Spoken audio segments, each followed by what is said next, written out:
The building came down at 3:47 in the afternoon on a Tuesday that smelled like rain and concrete dust. Maya Chen stood 50 yards from the collapse zone, her hard hat askew, blueprints clutched against her chest like a shield that had already failed. The sound was not what movies had taught her to expect. There was no dramatic explosion, no cinematic rumble building to crescendo. Instead, the northeast corner of the Riverside luxury apartments simply folded inward with a sigh, a whisper of surrendering steel, and then the thunder came after, chasing the dust cloud that bloomed gray and terrible into the Philadelphia sky. 3 men died in the collapse. Miguel Santos, 42, father of twin girls. James Park, 31, engaged to be married in the fall. Robert Chen, no relation to Maya despite the shared surname, 56, 2 weeks from retirement. Their names would appear in the news that evening, reduced to ages and affiliations, their lives compressed into a tragedy that the anchors would describe as shocking and unforeseen. But Maya had foreseen it. For 6 months, she had sent reports up the chain at Kellerman Associates, each one more urgent than the last.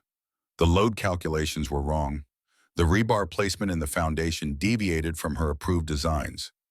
The concrete mixture used by the subcontractor failed to meet code specifications. Each report had been acknowledged, filed, and ultimately ignored by men in corner offices who spoke about timelines and investor commitments and the cost of delays. The dust settled slowly, reluctantly, revealing the wound in the structure where the corner had been. Maya's phone buzzed in her pocket, a text from her supervisor, Donald Kellerman himself. His office. Now, the executive floor of Kellerman Associates occupied the 20th story of a building that Donald liked to call his monument. Floor-to-ceiling windows overlooked the Philadelphia skyline, a view that cost more per square foot than most people earned in a month. Maya had been in this office exactly 3 times in her 7 years with the firm. Once when they hired her, once when they promoted her to lead architect. And now, Donald sat behind a desk of imported mahogany, his silver hair perfect despite the crisis unfolding across the city. To his left sat Martin Cross, the firm's chief counsel, a thin man with wire-rimmed glasses and a face that suggested he had never smiled in his life. To his right, unexpectedly, sat Daniel Chen, Maya's husband of 11 years, still wearing his banker's suit, his expression carefully neutral.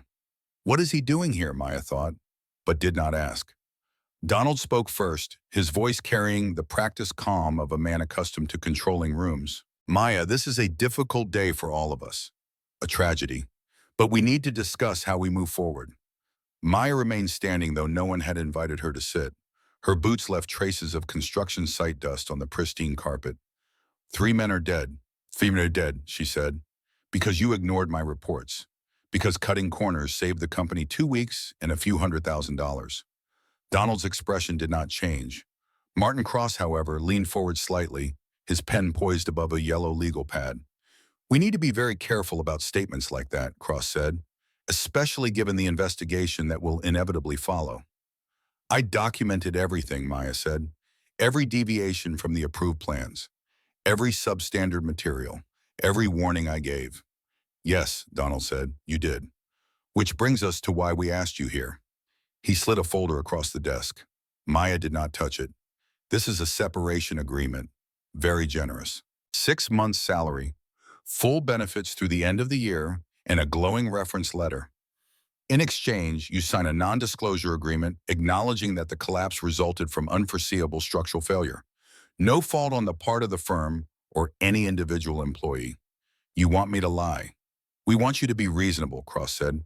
The investigation will determine what happened.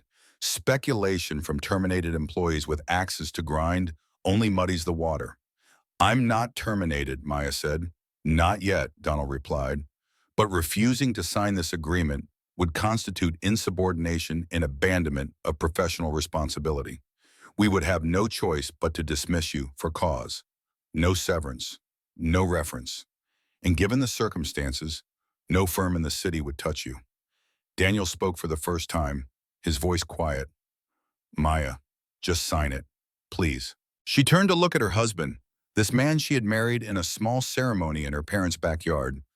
This man who had held her hand through 2 miscarriages before Iris was born. This man who was supposed to be on her side always. You knew about this, she said. That's why you're here. I'm here because I love you, Daniel said, because I don't want to see you destroy your career over something you can't change. 3 men died. That's terrible. But ruining your life won't bring them back.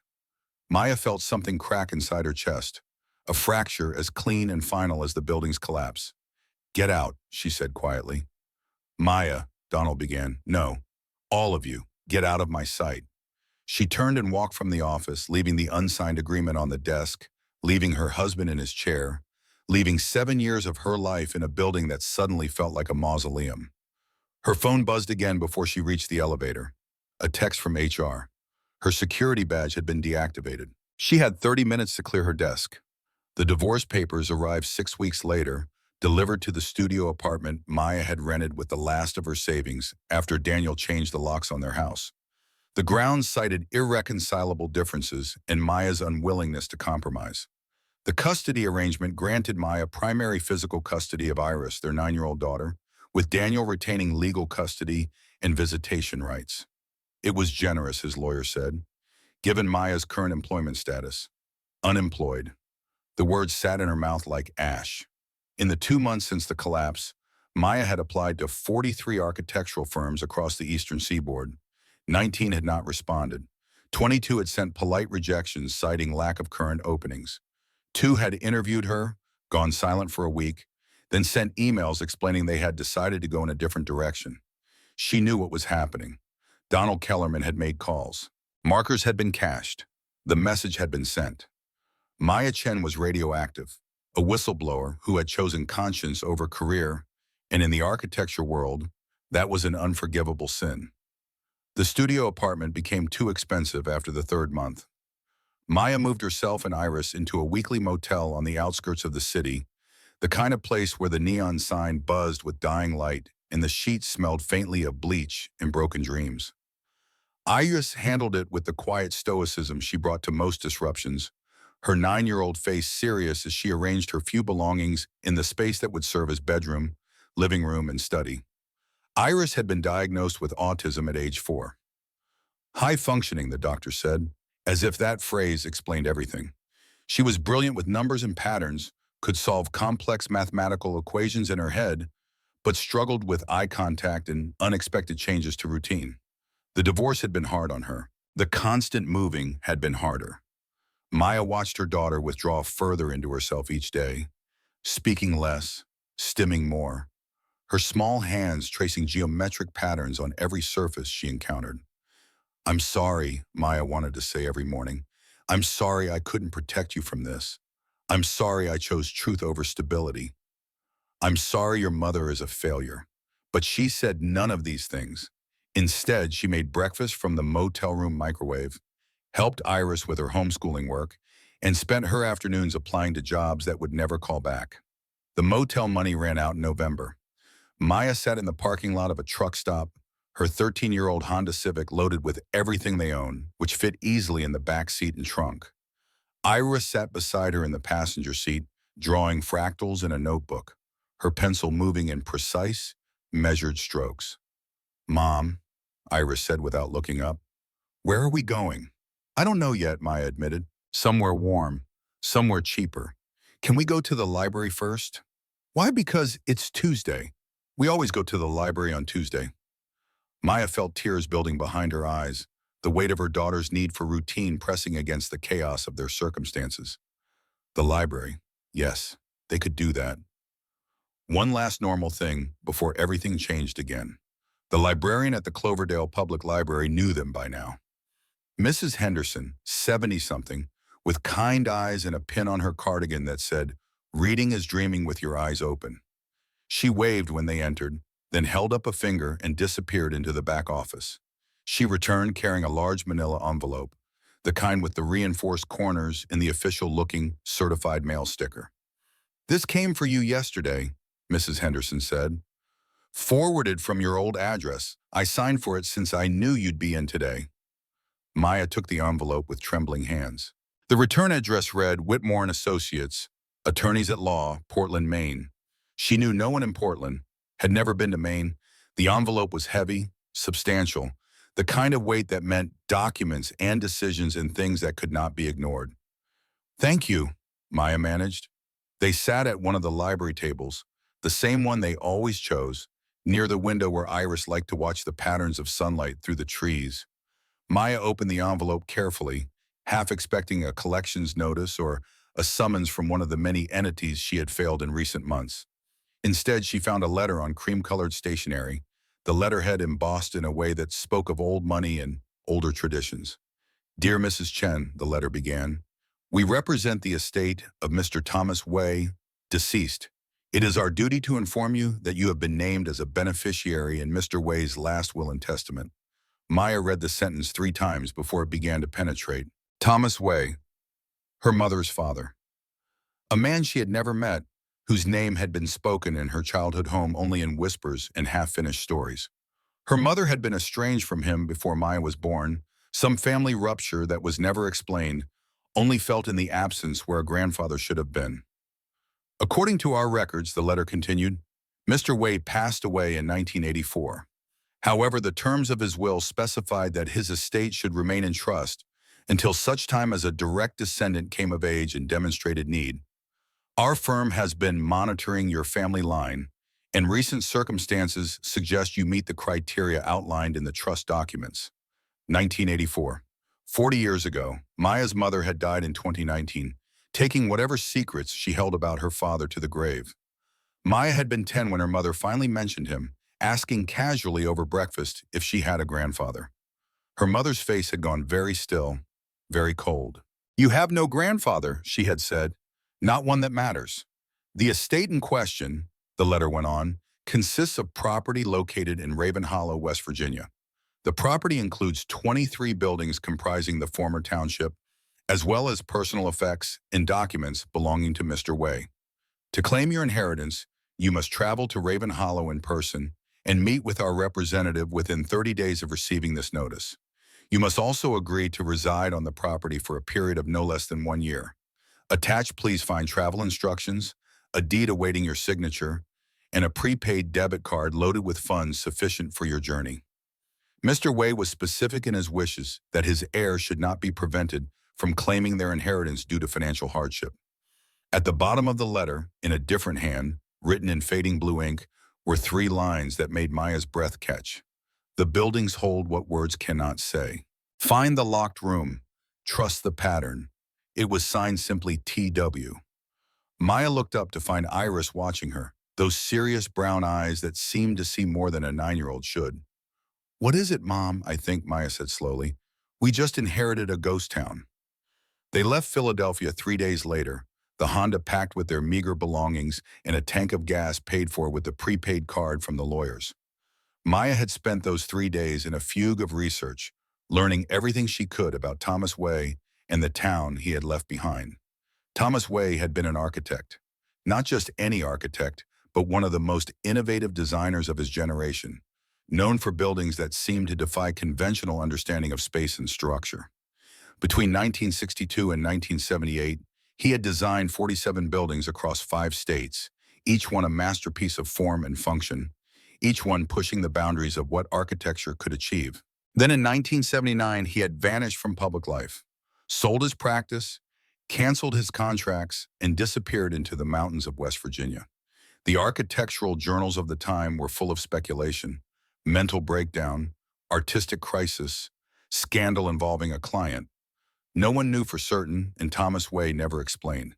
In 1984, the official record stated, Thomas Wei committed suicide. No body was ever found, but a note had been discovered at his property in Raven Hollow, along with enough circumstantial evidence to satisfy the local sheriff. The case was closed. The estate went into trust. The buildings he left behind began their slow decay into obscurity. Maya found photographs of some of his work online. A library in Vermont, all curves and light, that seemed to float above its foundation. A church in North Carolina with a bell tower that created harmonic resonances in winds above 15 miles per hour. A school in Tennessee where every classroom was positioned to receive natural light at the optimal angle for learning.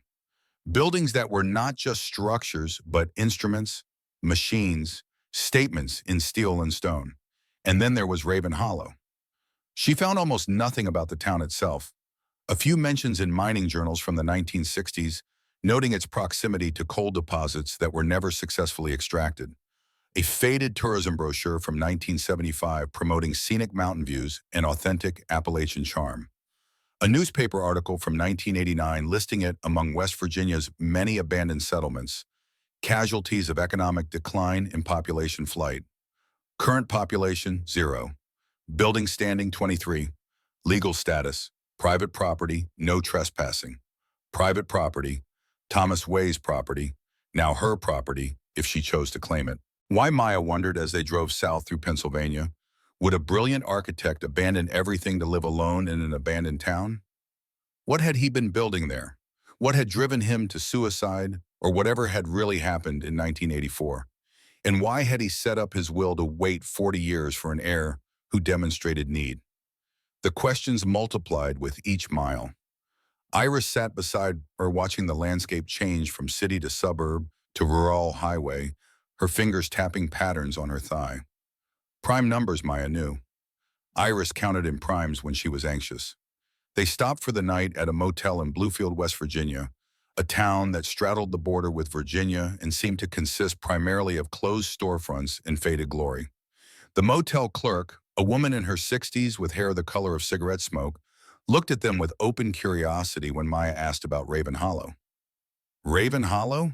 You sure you got the name right? I'm sure. Ain't nobody been up there in 20 years, maybe more. Roads mostly washed out. What business you got in a ghost town? I inherited it, Maya said, and watched the clerk's expression shift from curiosity to something approaching awe. Well, I'll be damned. You must be Thomas Way's kin. He was something, that man. Built the strangest house you ever saw. Up there on the ridge. Folks said he was crazy, but I always thought he was just seeing things the rest of us couldn't. Did you know him? Saw him in town a few times, back before he stopped coming down the mountain. Quiet man, polite, always had this look like he was doing calculations in his head, even when he was buying groceries.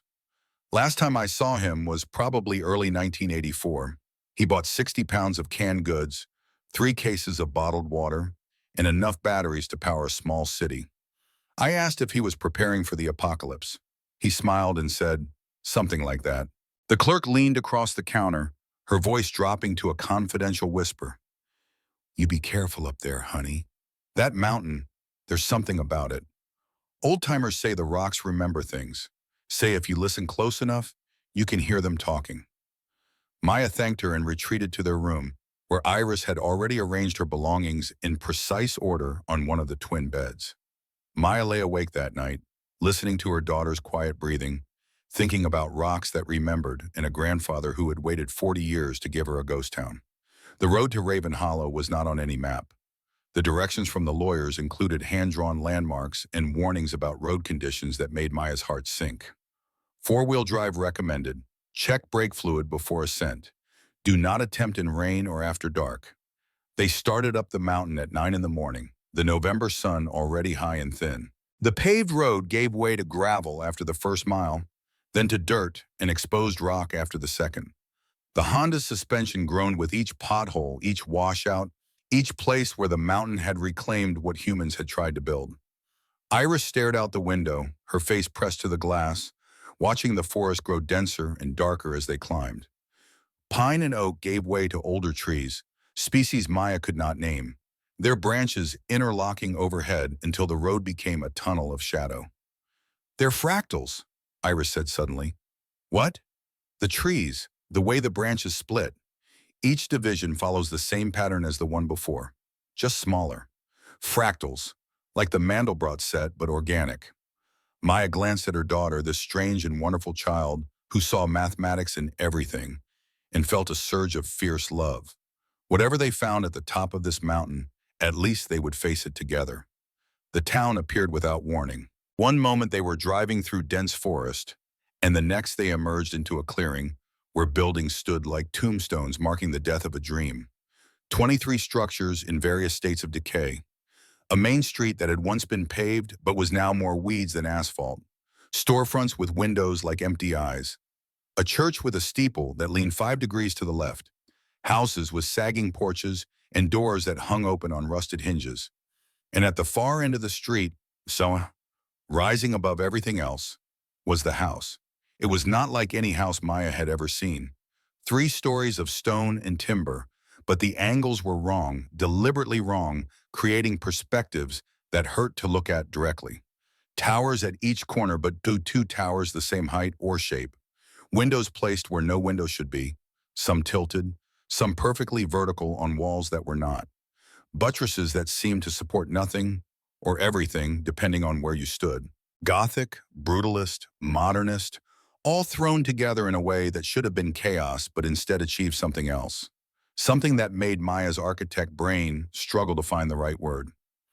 Intentional. Every impossible angle, every asymmetric tower, every window that defied logic, all of it was brutally, perfectly intentional. Iris whispered from the passenger seat, her voice filled with wonder. "It's beautiful." Maya parked the Honda in front of the main building.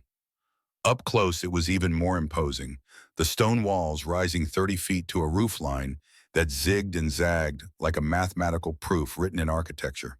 The front door was massive, oak-bound with iron, and it stood slightly ajar. They approached slowly. Maya's hand found Iris's, their fingers intertwining. The door swung open at her touch, revealing an entrance hall that defied the laws of interior space. It was too large for the exterior dimensions of the building.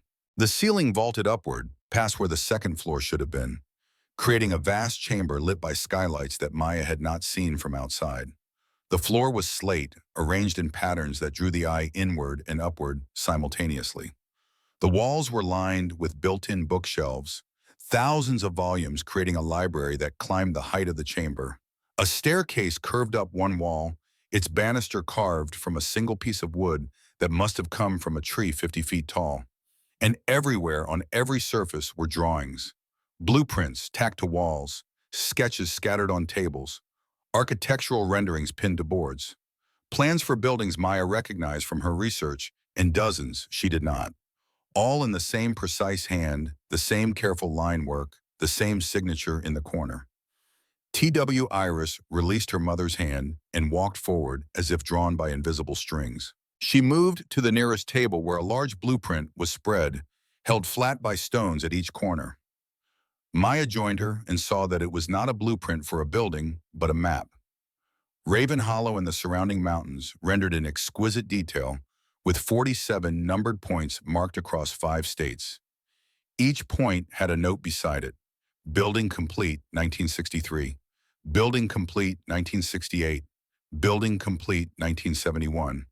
The dates progressed chronologically from 1962 to 1978, then stopped. 47 buildings, the same number she had found in her research. But there was a 48th mark on the map, right here at Raven Hollow, with no date beside it. Just 3 words in that familiar handwriting. The final design. "Mom," Iris said, "look at the numbers. What about them? They're not random. The buildings, the dates, the coordinates, it's a pattern. I can see it." Maya stared at her daughter, then at the map, seeing only chaos where Iris saw order. "What kind of pattern?" "I don't know yet," Iris said, "but grandfather knew. He built it on purpose."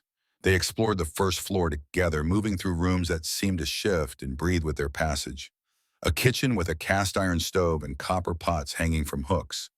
A study with a desk facing a window that looked out over the valley far below. A library separate from the entrance hall, with books on architecture, mathematics, physics, philosophy, their spines cracked from use. And in the study, on the desk, an envelope. Cream-colored, expensive, addressed in that same precise hand to Miss Maya Chen. Maya's fingers trembled as she opened it. Inside was a single page, dated March 1984, 3 months before Thomas Way's reported suicide. "Maya," the letter began, "I do not expect you will remember me, as we have never met. Your mother, my daughter, made her choice to sever our connection before you were born. I have respected that choice, painful though it has been. But I have not forgotten you. I have watched from a distance, through means both conventional and otherwise, as you grew into a woman of principle and skill. You inherited my eye for structure, my understanding of how things fit together. More importantly, you inherited my inability to look away from truth, even when looking away would be easier. By the time you read this, you will have lost much. This is not a prediction, but a necessity. The inheritance I offer is not one of comfort, but of purpose. Only someone who has been stripped of everything can understand the value of what I am leaving behind. Every structure I designed contains a piece of a larger truth. 47 buildings across 5 states. In this one, the 48th, the keystone that holds the pattern together. You will be tested. There are those who would prefer that certain truths remain buried. They have resources, influence, and decades of practice at suppression. But you have something they do not. The ability to see what is really there, beneath the surface in the bones of the structure. Find the locked room. It is here in this house, hidden where only someone with your training would think to look. Inside, you will find my final testimony and the tools you will need to complete my work. Trust the pattern. Trust your daughter. Trust yourself. The buildings hold what words cannot say. Make them speak. Your grandfather, Thomas Way Maya, read the letter 3 times, her mind racing. A pattern in 47 buildings. A locked room hidden in this house. A testimony and tools. Truths that someone wanted buried. Mom, Iris called from somewhere deeper in the house. I found something. Maya followed her daughter's voice through a hallway lined with photographs. Thomas Way at various ages, always alone, always holding blueprints or standing in front of buildings. Young and eager in the early photos, growing older and grimmer as the years progressed, until the final image showed a man in his 50s with eyes that had seen too much. Iris stood before a door at the end of the hall. It was smaller than the others, easy to overlook, but something about it drew attention. The wood was darker, older. The frame was not quite level with the wall, creating a gap that spoke of hasty construction or deliberate concealment. It's locked, Iris said. But listen. She knocked on the door. The sound that came back was wrong. Not the solid thunk of wood on wood, but a hollow echo, as if the space beyond was vast and empty, or as if the door was not really a door at all, but a seal over something that wanted out. Maya examined the frame closely. No keyhole, no visible hinges. The door appeared to be set into the wall rather than hung from it. She pressed her hand flat against the wood and felt a vibration, subtle but present, like a heartbeat or a breath. Iris pressed her hand beside her mother's. Together they felt the rhythm, and Maya realized it was not random. It was a pattern, a sequence. Long, short, short, long, pause. Long, long, short, pause. Repeating. Morse code, Maya said. Iris nodded. She had learned Morse code 3 years ago during one of her intense phases of fascination with communication systems. Her lips moved silently as she decoded the pattern, and her face went pale. What does it say? Maya asked, though part of her did not want to know.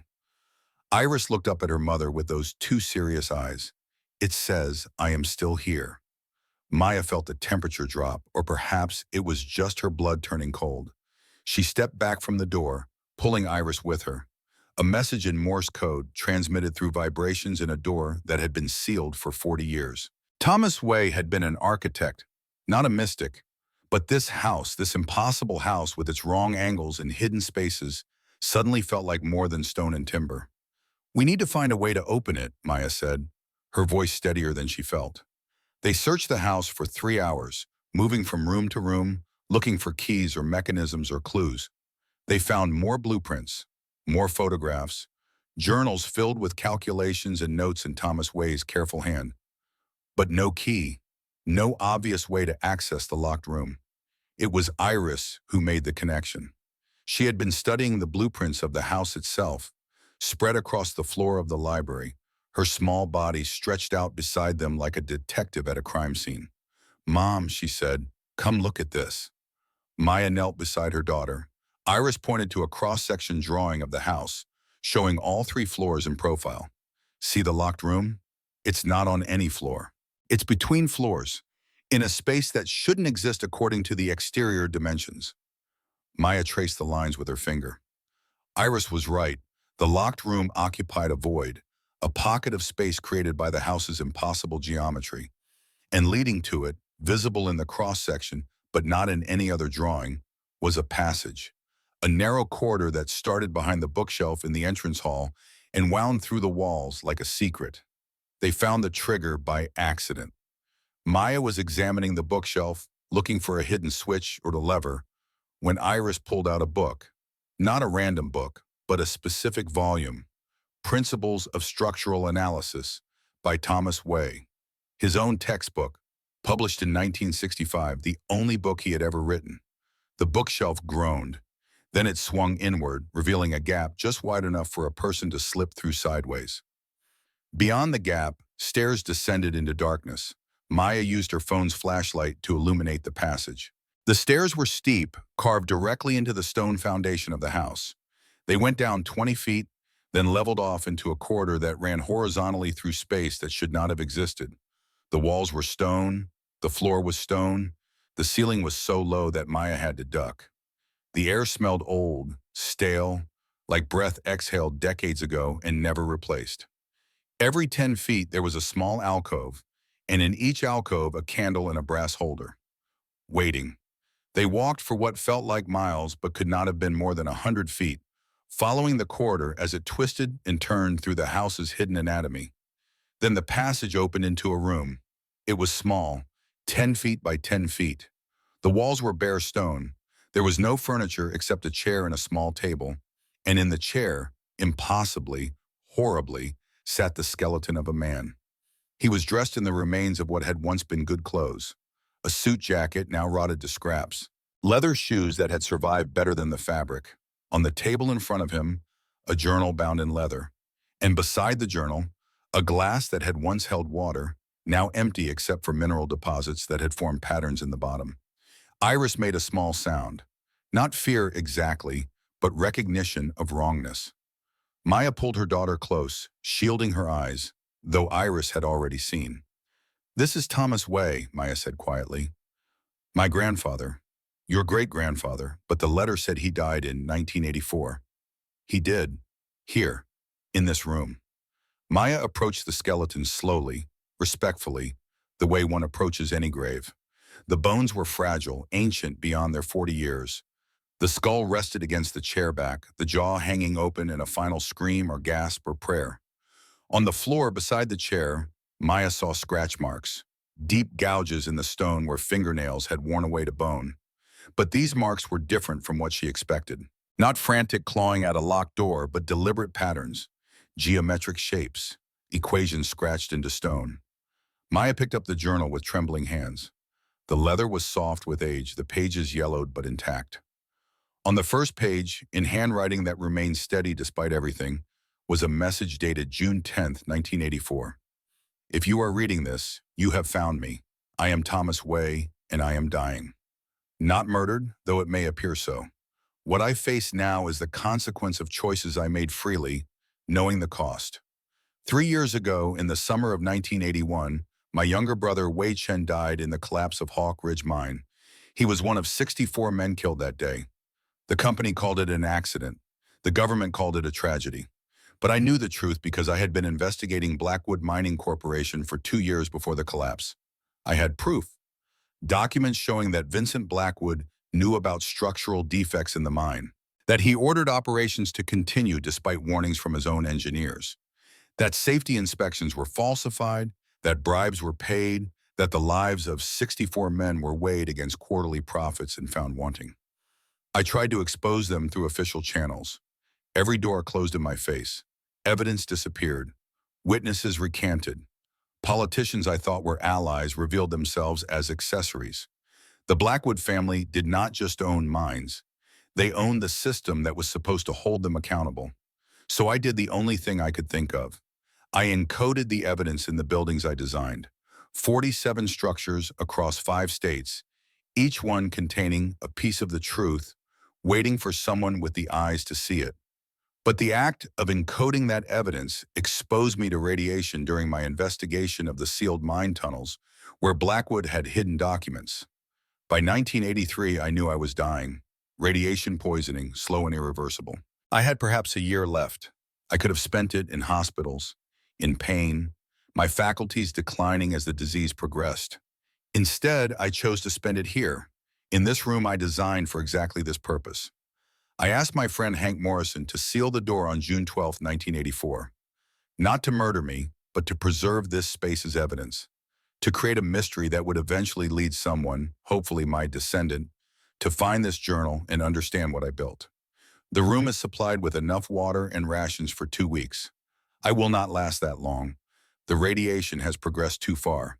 But I will use what time remains to finish this journal, to document everything, to ensure that my death serves the cause of justice rather than the convenience of the powerful. Hank, if you read this, you did as I asked. The guilt is mine, not yours. You gave me the gift of choosing my end, of making my death meaningful. Maya, if you are the one who finds this, then my plan has worked. You have inherited not just property but purpose. The buildings contain evidence that can bring down an empire of corruption. Decode them. Expose the truth. Do not let my death or the deaths of those 64 miners be in vain. The pattern is the key. 47 points of light in the darkness. Connect them. See what they reveal. I am not afraid. I am ready. And I am grateful that my final act will be to create a monument to truth that cannot be destroyed or suppressed or forgotten.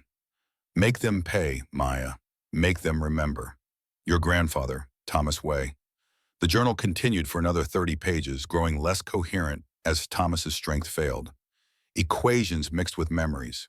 Coordinates interspersed with confessions. By the final entry, dated June 18, 1984, the handwriting was barely legible. The water is gone. The pain is constant now. But the work is complete. Everything is documented. The buildings will speak when I cannot. To whoever finds me, I chose this. I chose truth over comfort, justice over life, legacy over survival. Do not mourn me. Continue my work.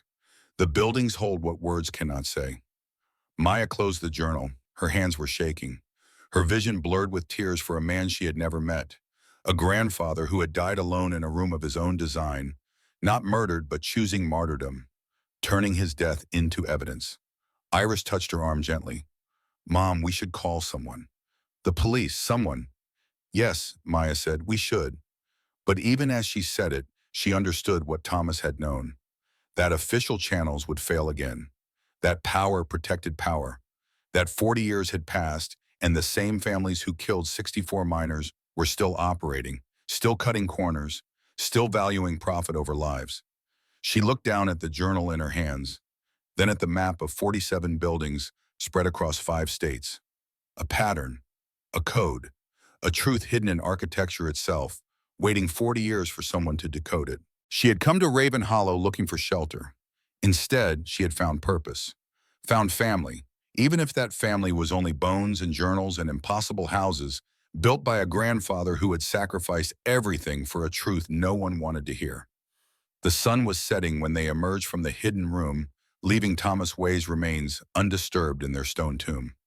Maya stood on the porch of the house he had called the final design, watching shadows stretch across the ghost town he had made his monument. Iris stood beside her, silent, her small hand finding her mother's. What are we going to do? Iris asked. Maya thought of the letter. The warning about enemies who would prefer certain truths stayed buried. The promise that she would be tested. She thought of Daniel, of Kellerman Associates, of every system that had failed her because she chose truth over convenience. She thought of 3 men dead in Philadelphia and 64 miners dead at Hawk Ridge, and a grandfather who had chosen to die alone so that his death would mean something. We're going to decode the pattern, Maya said. We're going to make the building speak. We're going to finish what Thomas Way started. And if someone tries to stop us? Maya looked at her daughter, this brilliant, strange, wonderful child who saw patterns in everything. Then we'll teach them, she said quietly. What happens when you try to bury the truth beneath stones? Eventually, the stones themselves will tell your secrets. They went inside as darkness fell, closing the massive oak door behind them. The house settled around them with creaks and whispers, a living thing welcoming them home. In the walls, in the framework, in the very bones of the structure, Thomas Way's final design waited to be understood. 47 buildings across 5 states, a pattern in architecture, a truth encoded in angles and measurements and spaces between walls. Maya Chen, unemployed architect and accidental heir, stood in the entrance hall of an impossible house, and felt, for the first time in months, something like hope. The buildings were waiting, and she was finally ready to listen. Morning came to Raven Hollow with fog so thick it erased the valley below, leaving the ghost town floating in a sea of white. Maya woke on the floor of what had once been Thomas Way's study, her body stiff from sleeping on hardwood, a blanket she did not remember retrieving draped over her shoulders. Iris lay curled beside her, still asleep, her breathing steady and soft. The events of the previous day felt like fever dreams in the cold light of dawn. The hidden room, the skeleton in the chair, the journal with its confession of chosen death. Maya sat up slowly, wincing as her muscles protested, and saw that the journal lay open on the desk where she had left it, Thomas Way's handwriting stark against yellowed paper. She had read it 3 times before exhaustion claimed her. Read about Hawk Ridge, a mining operation in the mountains 40 miles north. About the Blackwood family, whose wealth had been built on coal and corruption. About 64 men who died in a collapse in the summer of 1981, a disaster that should never have happened, could never have happened if proper safety measures had been in place.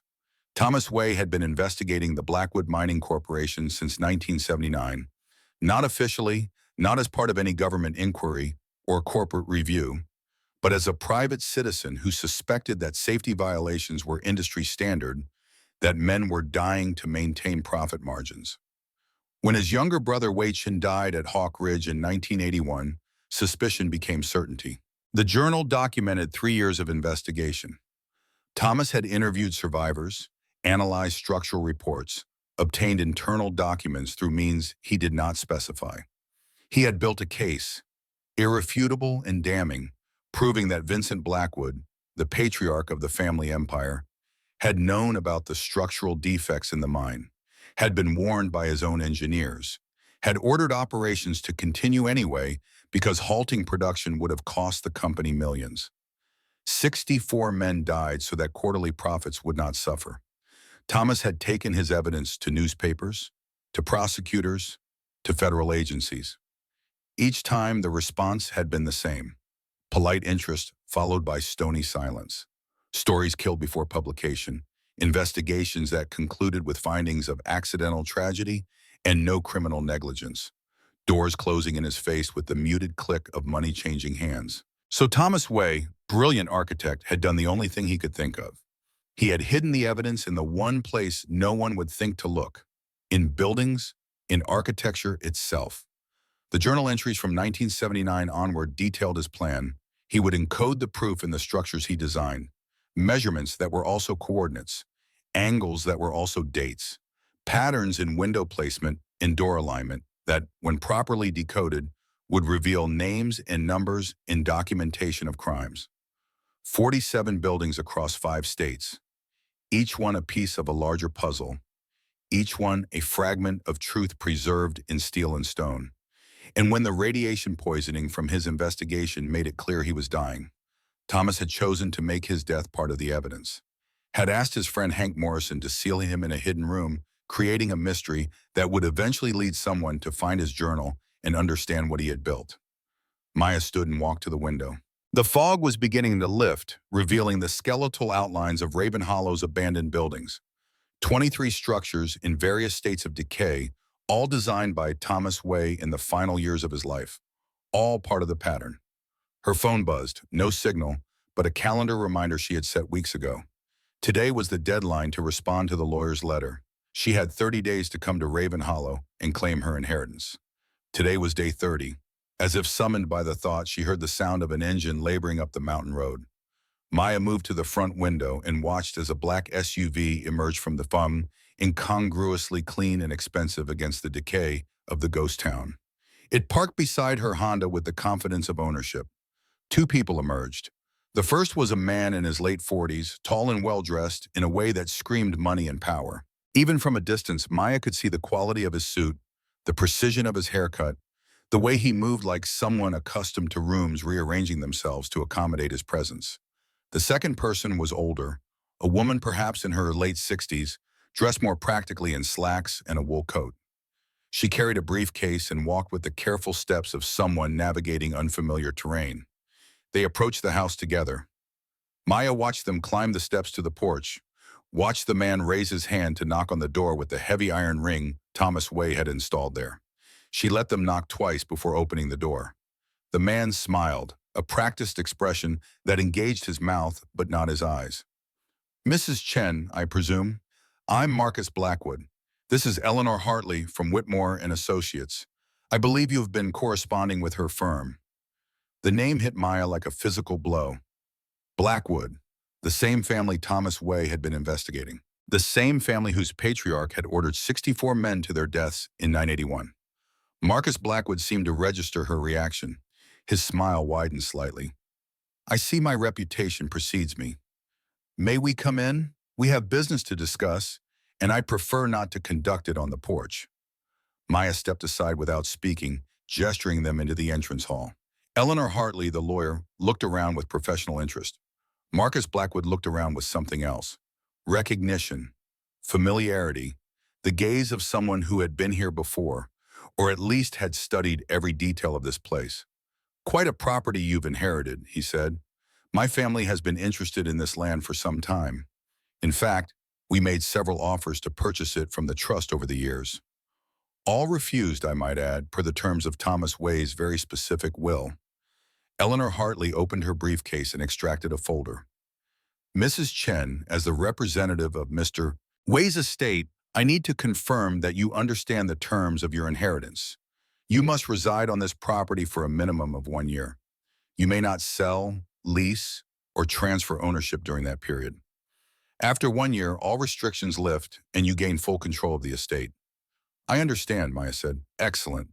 Then I just need your signature on these documents, and the transfer will be complete." Marcus Blackwood cleared his throat. "Before you sign anything, Mrs. Chen, I'd like to make you an offer. $800,000 for the property and all structures thereon. Cash, transferred to your account within 48 hours. No year-long commitment, no living in isolation on a mountain. You and your daughter can start fresh anywhere you choose." Maya looked at him, this man whose grandfather had killed 64 miners, whose family had buried the truth for 43 years. "Why," she asked quietly, "would you pay $800,000 for a ghost town in the middle of nowhere?" "Nostalgia," Marcus said smoothly. "My family has deep roots in these mountains. This land, this town, it represents a piece of our history. I'd like to preserve it, perhaps turn it into a museum or heritage site, something that honors the region's past." "A museum," Maya repeated, "to honor the past." "Precisely. And if I refuse, then you're committing to a very difficult year, Mrs. Chen. This is not an easy place to live. No running water that I'm aware of. Electricity would need to be restored. The nearest town is 40 miles down a road that becomes impassable in winter. You'd be truly isolated. Is that really what you want for yourself and your daughter?" Maya thought of Thomas Way's journal, the warnings about enemies with resources and influence, the certainty that whoever inherited this place would be tested. "I'll pass on your generous offer, Mr. Blackwood. This is my inheritance, and I intend to honor the man who left it to me." Something flickered behind Marcus Blackwood's eyes. The smile remained fixed, but the temperature in the room seemed to drop several degrees. "I see. Well, the offer remains open should you change your mind. Eleanor, perhaps you should explain to Mrs. Chen exactly what she's taking on." The lawyer's expression was sympathetic but firm. "Mr. Blackwood is correct about the challenges. The property has been vacant for 40 years. While the main structure appears sound, I cannot guarantee the safety of the other buildings. The county has expressed concerns about liability should anyone be injured while you're in residence. There's also the matter of property taxes, which are currently in arrears to the tune of $60,000. $60,000, Maya repeated, feeling her stomach drop. The trust was established to maintain the property, but not to pay ongoing taxes. That responsibility falls to the heir. Payment is due within 90 days of claiming the inheritance, or the county can seize the property for auction. Marcus Blackwood's smile returned, warmer now. "You see the problem. $800,000 would more than cover the taxes and leave you with substantial capital to rebuild your life. It's really the sensible choice." Maya looked past him, through the window to where Iris had emerged from the study, drawn by the sound of voices. Her daughter stood in the doorway, watching the strangers with her characteristic stillness, those two serious eyes taking in everything. Sensible, Maya said softly, has never been my strong suit. I'll find a way to pay the taxes. Eleanor Hartley produced the documents. Maya signed them on Thomas Way's desk, using a pen the lawyer provided, making her name official on papers that transferred ownership of a ghost town and a mystery and a dead man's final accusation. When it was done, Eleanor Hartley shook her hand with what seemed like genuine warmth. Good luck, Mrs. Chen. You're going to need it. Marcus Blackwood did not offer his hand. He simply nodded, his expression unreadable. I'm sure we'll be seeing each other again, Mrs. Chen. This is a small region. People in small regions tend to keep running into each other. He paused at the door, looking back at the entrance hall with its impossible ceiling and walls lined with blueprints. Thomas Way was a remarkable architect. Brilliant, really. But brilliance and madness often share the same address. I hope for your sake and your daughter's that you remember that. Then he was gone, descending the steps to his SUV with Eleanor Hartley following. Maya watched them drive away, the expensive vehicle navigating the rutted road with ease, disappearing into the fog that still clung to the lower slopes. Iris appeared at her elbow. He's scared, Iris said. What makes you say that? His pupils were dilated. His breathing was shallow. He touched his watch 3 times while he was talking, always when he mentioned the property or Thomas Way. Anxiety tells. He's scared of what we might find here. Maya looked down at her daughter, perpetually amazed by the details Iris noticed. The patterns she read in human behavior, the same way she read patterns in numbers. Then I guess we better find it, Maya said. They spent the rest of that first week learning the rhythms of the house. Water came from a well behind the main structure, hand-pumped and ice-cold but clean. Electricity was indeed absent, but Thomas Way had installed a backup generator in a shed that still held fuel, 40 years old but miraculously functional. The generator would run for 4 hours at a time before needing to cool, enough to charge phones and laptops and provide light after dark. Food was a greater challenge. The 40 miles to the nearest town, a place called Millstream, required 2 hours of careful driving on roads that tested the Honda's suspension to its limits. Maya made the trip twice in that first week, loading up on canned goods and bottled water, trying not to think about what would happen when winter came and the roads became impassable. But mostly they studied. Maya had found Thomas Way's complete records in a fireproof safe in the study, blueprints for all 47 buildings, construction documents, photographs taken at various stages of each project, and notes, thousands of pages of notes, detailing measurements and calculations and observations. Iris spread the blueprints across the floor of the entrance hall, arranging them in chronological order. Building 1, completed 1962, a library in Burlington, Vermont. Building 47, completed 1978, a community center in Asheville, North Carolina. And in between, schools and churches and municipal buildings and private residences scattered across Vermont, North Carolina, Tennessee, Virginia, and West Virginia. On the 8th day, a pickup truck appeared on the road to Raven Hollow. Maya watched it approach with apprehension, remembering Marcus Blackwood's visit. But the man who emerged was older, weathered, with the kind of face that spoke of decades working outdoors. He climbed the steps slowly, favoring his left leg, and removed his cap when Maya opened the door. Ma'am, he said, name's Hank Morrison. I heard Thomas Way's kin had finally come to claim this place. Wanted to pay my respects. You knew my grandfather? Knew him well. We worked together, in a manner of speaking, back in the 80s before he passed. Maya studied the old man's face, looking for deception or hidden agenda, and found only honest grief. Would you like to come in, Mr. Morrison? Hank, he said. Everyone calls me Hank. He moved through the house with the ease of familiarity, running his hand along the banister, pausing to look at photographs Maya had not yet noticed. I helped him build some of this, Hank said. The generator shed, the well house. Thomas was particular about how things were done. Everything had to be just so. I didn't understand it at the time, thought he was just an eccentric old man. But I see it now. See what? That everything he built was a message. Every angle, every measurement. He was trying to tell us something. Maya felt her pulse quicken. What was he trying to tell us? Hank turned to look at her, his eyes sharp despite his age.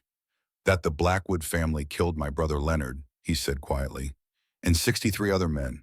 and that someone needed to make them pay. You know, Maya whispered. About Hawk Ridge. Everyone knows about Hawk Ridge, ma'am. Least everyone over 60 in these mountains. What people don't know is that it could have been prevented. That Vincent Blackwood got warnings about the structural integrity and ignored them. That safety inspectors were paid to look the other way. That when the mine collapsed in 1981, the company spent more money covering it up than they ever spent on making it safe. Hank sat heavily in one of Thomas Way's chairs. I was there that day, down in the mine when it happened. I was in a different tunnel, deeper down. Heard the collapse, felt the mountain shake. Took them 3 days to dig us out. 12 of us survived. 64 didn't. My brother Leonard was one of the 64. I'm sorry, Maya said inadequately. Thomas lost his brother too. Chen, good man, quiet, had a wife and 2 little girls. After the collapse, Thomas came to the memorial service. Met some of us survivors, started asking questions, kept asking questions even after it became clear that questions weren't welcome. What happened? He made enemies, powerful enemies. The Blackwood family has owned half this county for 3 generations.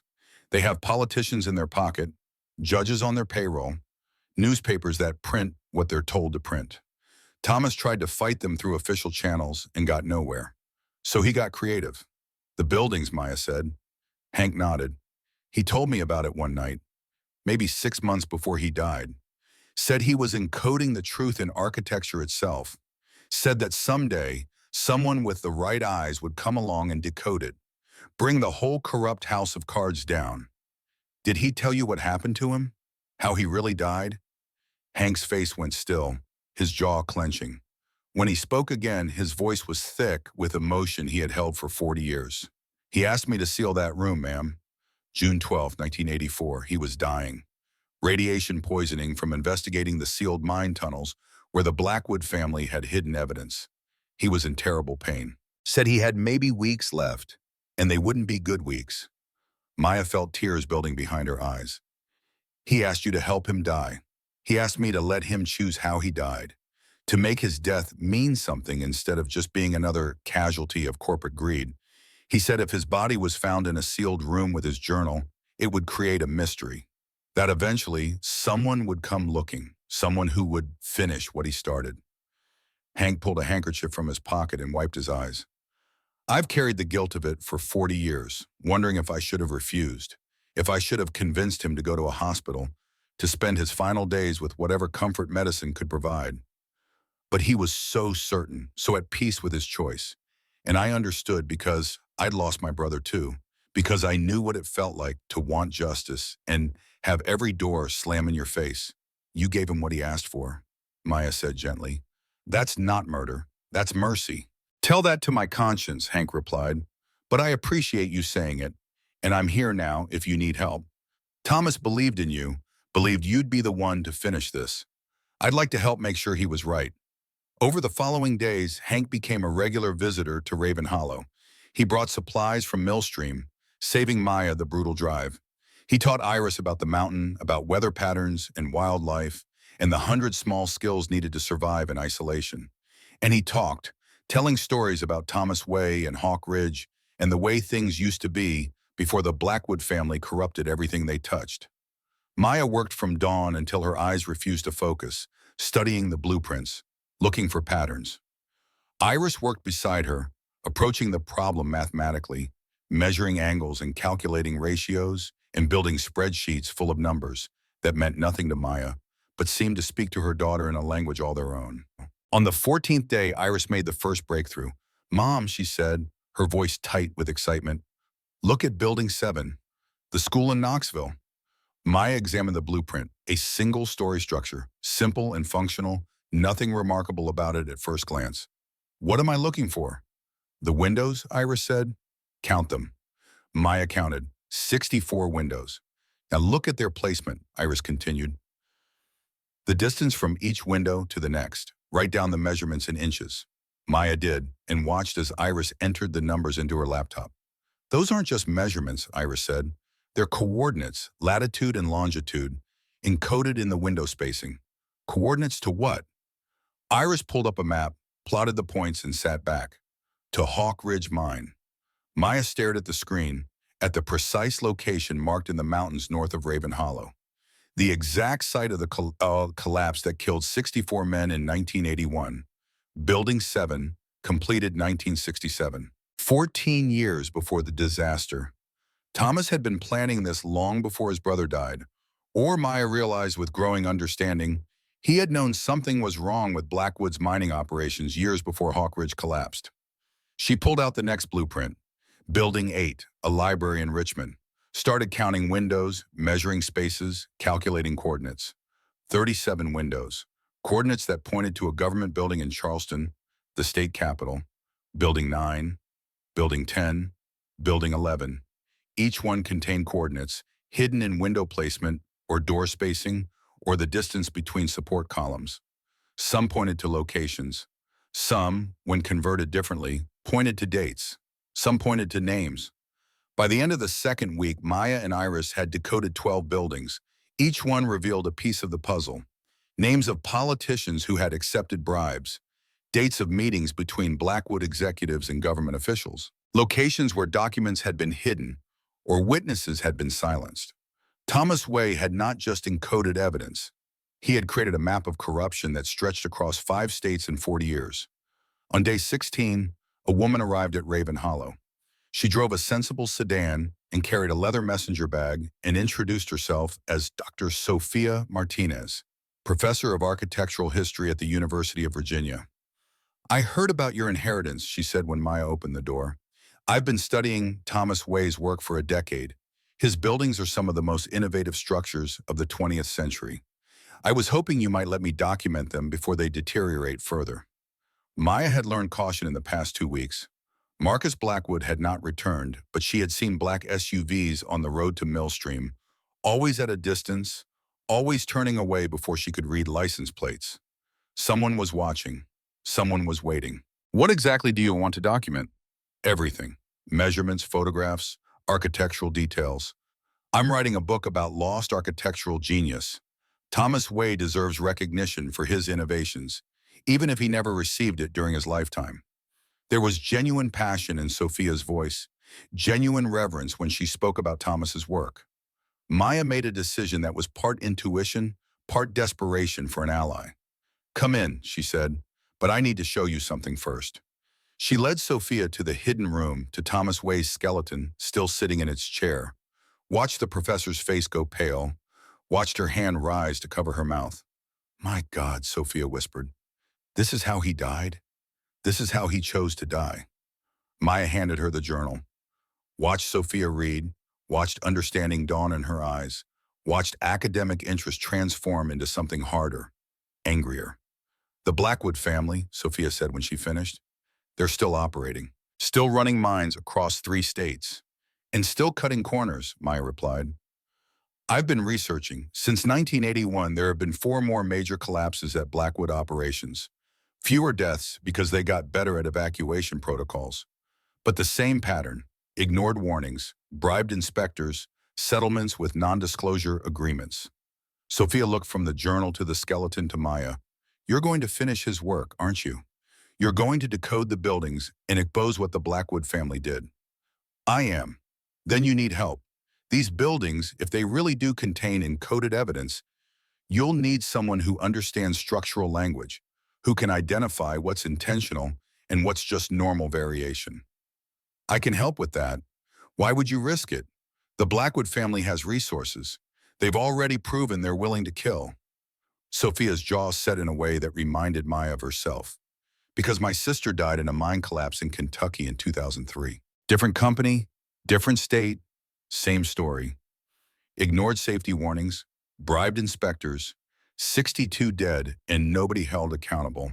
If there's a chance to make one of these corporate murderers pay for what they've done, I'm taking it." Maya extended her hand. Sophia took it. "Welcome to Raven Hollow," Maya said. "I hope you're good with patterns." Sophia smiled, and it was not a kind smile. "Dr. Martinez," she said, "I have a PhD in recognizing patterns that other people miss. Show me what you found so far."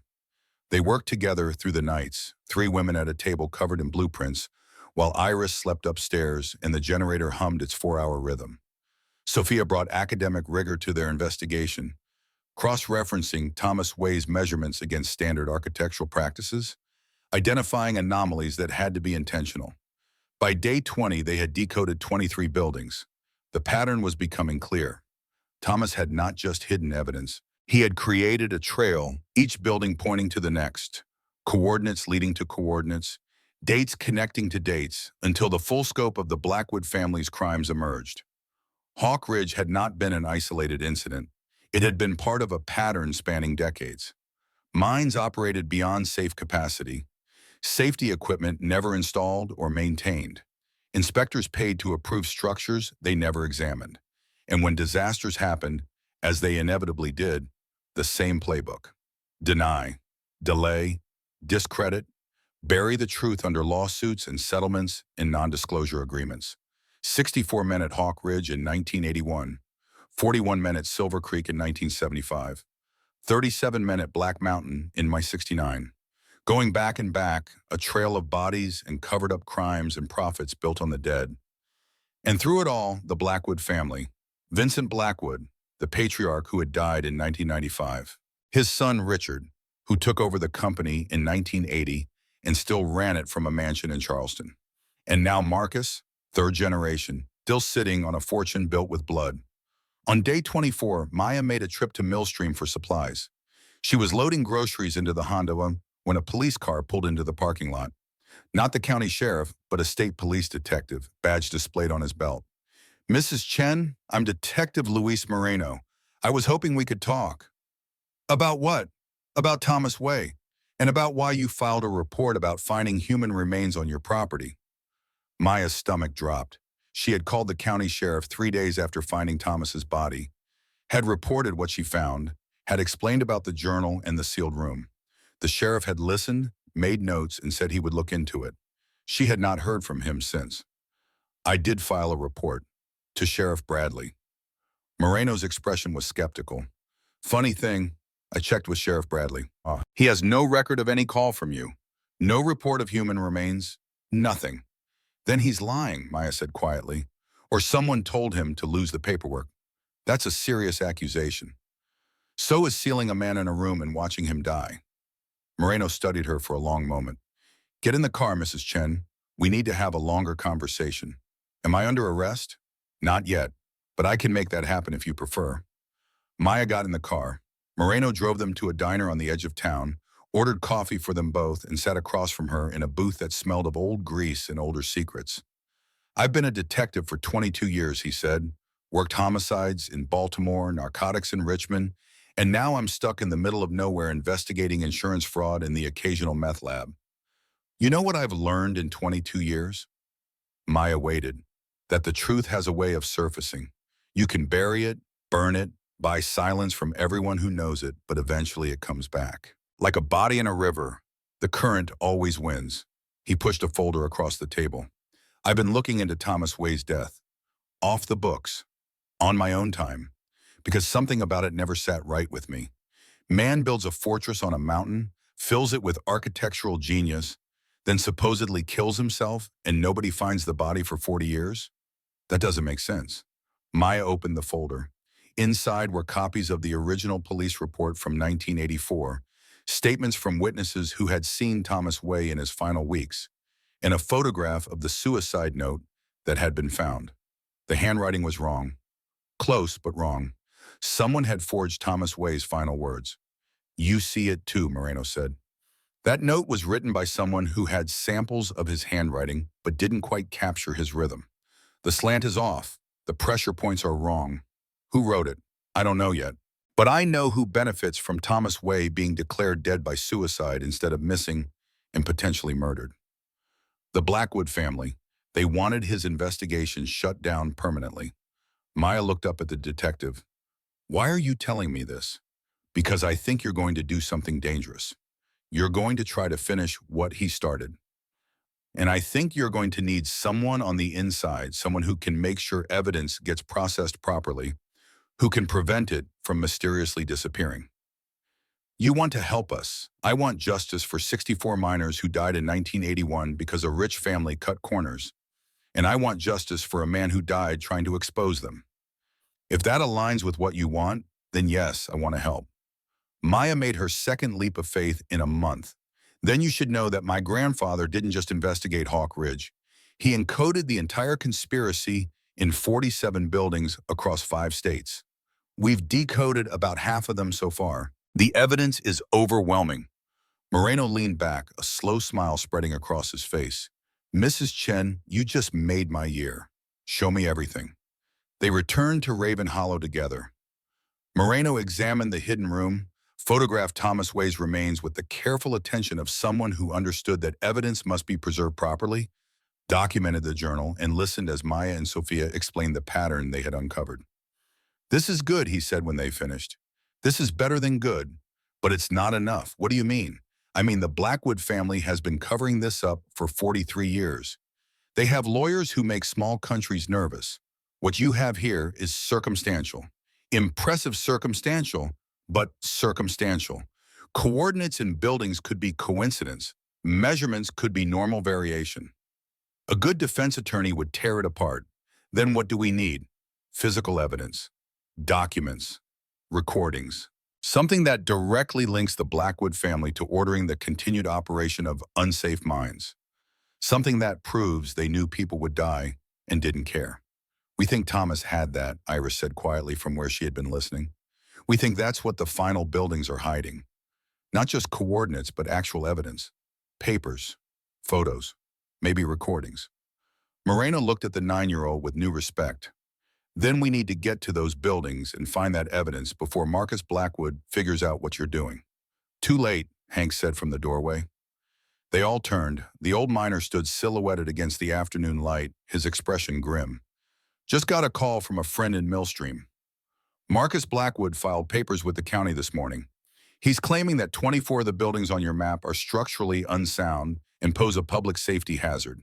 He's petitioning for emergency demolition orders. 24 buildings, Maya repeated. The exact number of buildings they hadn't decoded yet. He knows, Sophia said. He knows what we're doing, and he's going to destroy the evidence before we can decode it. Moreno pulled out his phone. How long do we have? The buildings are in 5 different states, 5 different jurisdictions. He'd need to get approval from each one. That takes time. Or money, Moreno said. And Marcus Blackwood has plenty of that. So what do we do? Moreno looked at Maya. We race him. You decode as fast as you can. I'll work the legal angle, try to delay the demolitions. But Mrs. Chen, you need to understand something. If we're wrong about this, if we can't prove the Blackwood family's guilt, you're going to lose everything. They'll sue you for defamation. They'll bury you in legal bills. They'll destroy what's left of your life. Maya thought of 3 men dead in Philadelphia, of 64 men dead at Hawk Ridge, of a grandfather she never knew who had chosen to die alone so that his death would serve justice. Then we better not be wrong, she said. The race began the next morning, Maya, Sophia, and Iris working 18-hour days, decoding buildings with desperate speed.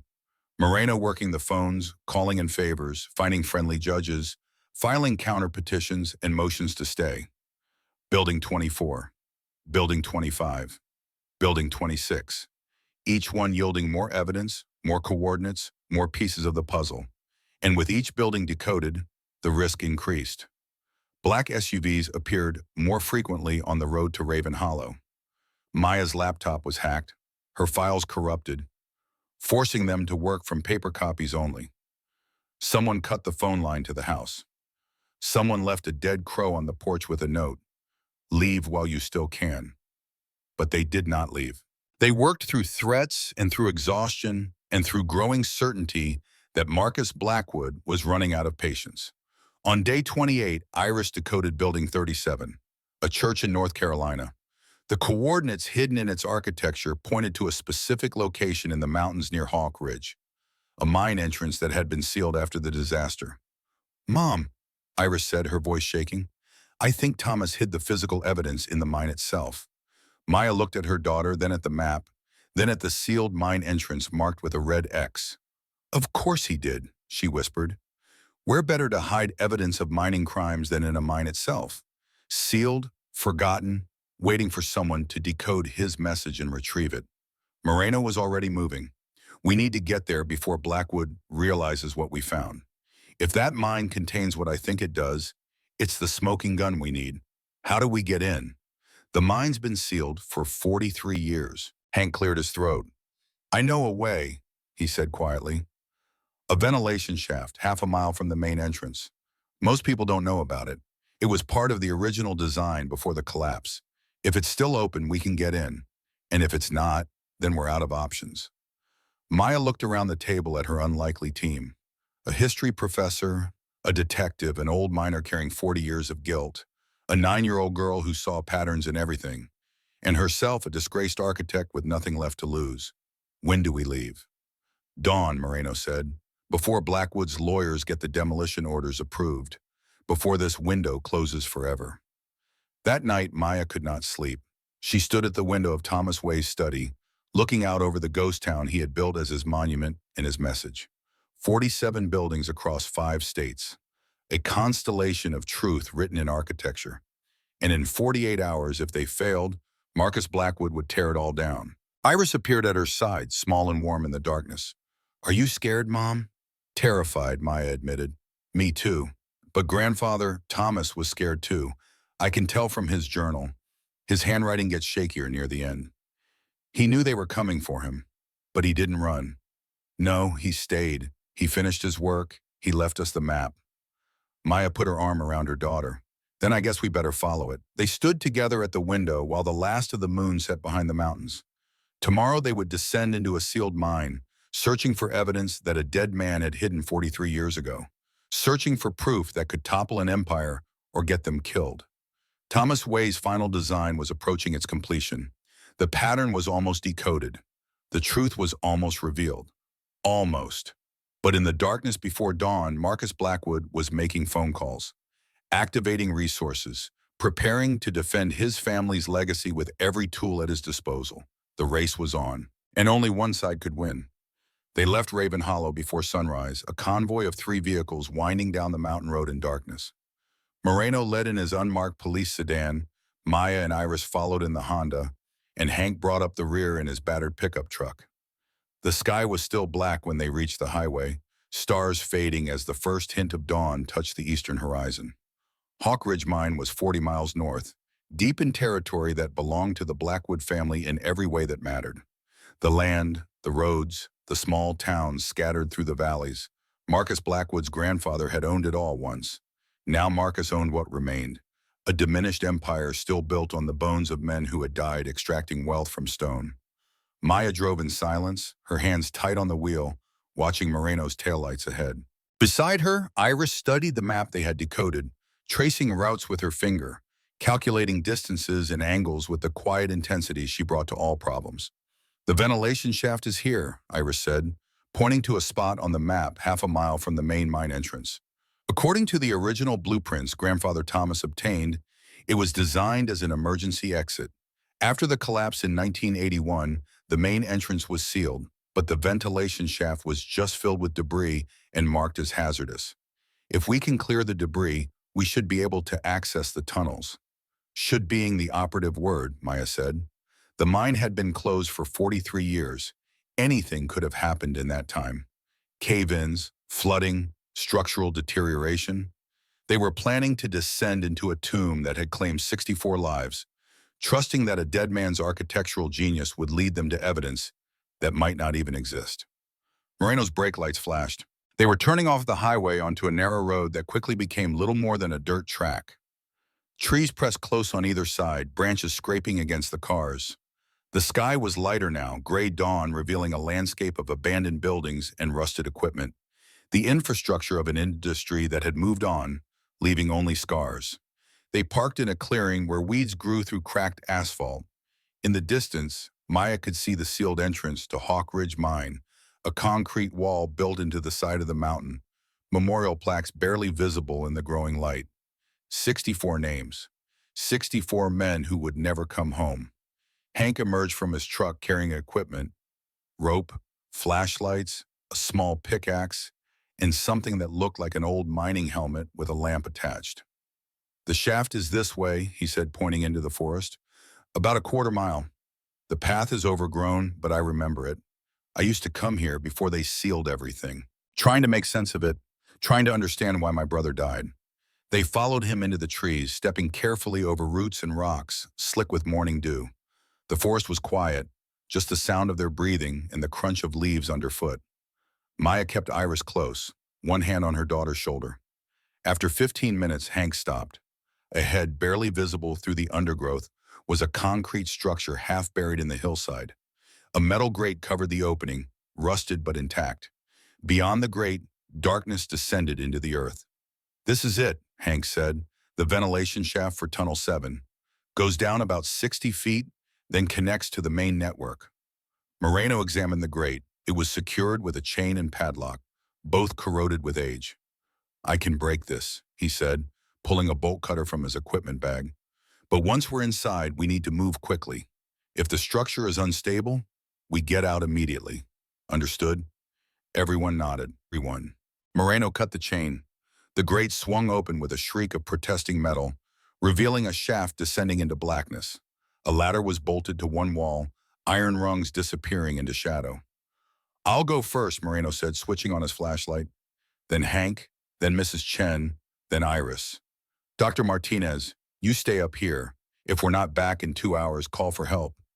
Sophia started to protest, but Moreno cut her off. "Someone needs to be topside. If something goes wrong down there, you're our lifeline." He descended without waiting for further argument. Maya watched his light bob downward, counting rungs. 20, 30, 40. The beam steadied at the bottom. "Clear," his voice echoed up. "Come down slowly." Hank went next, moving with the careful precision of someone who had spent decades climbing in and out of mines. Then Maya testing each rung before trusting it with her weight. The metal was cold and slick under her hands. The shaft smelled of rust and damp earth and something else, something organic and long dead.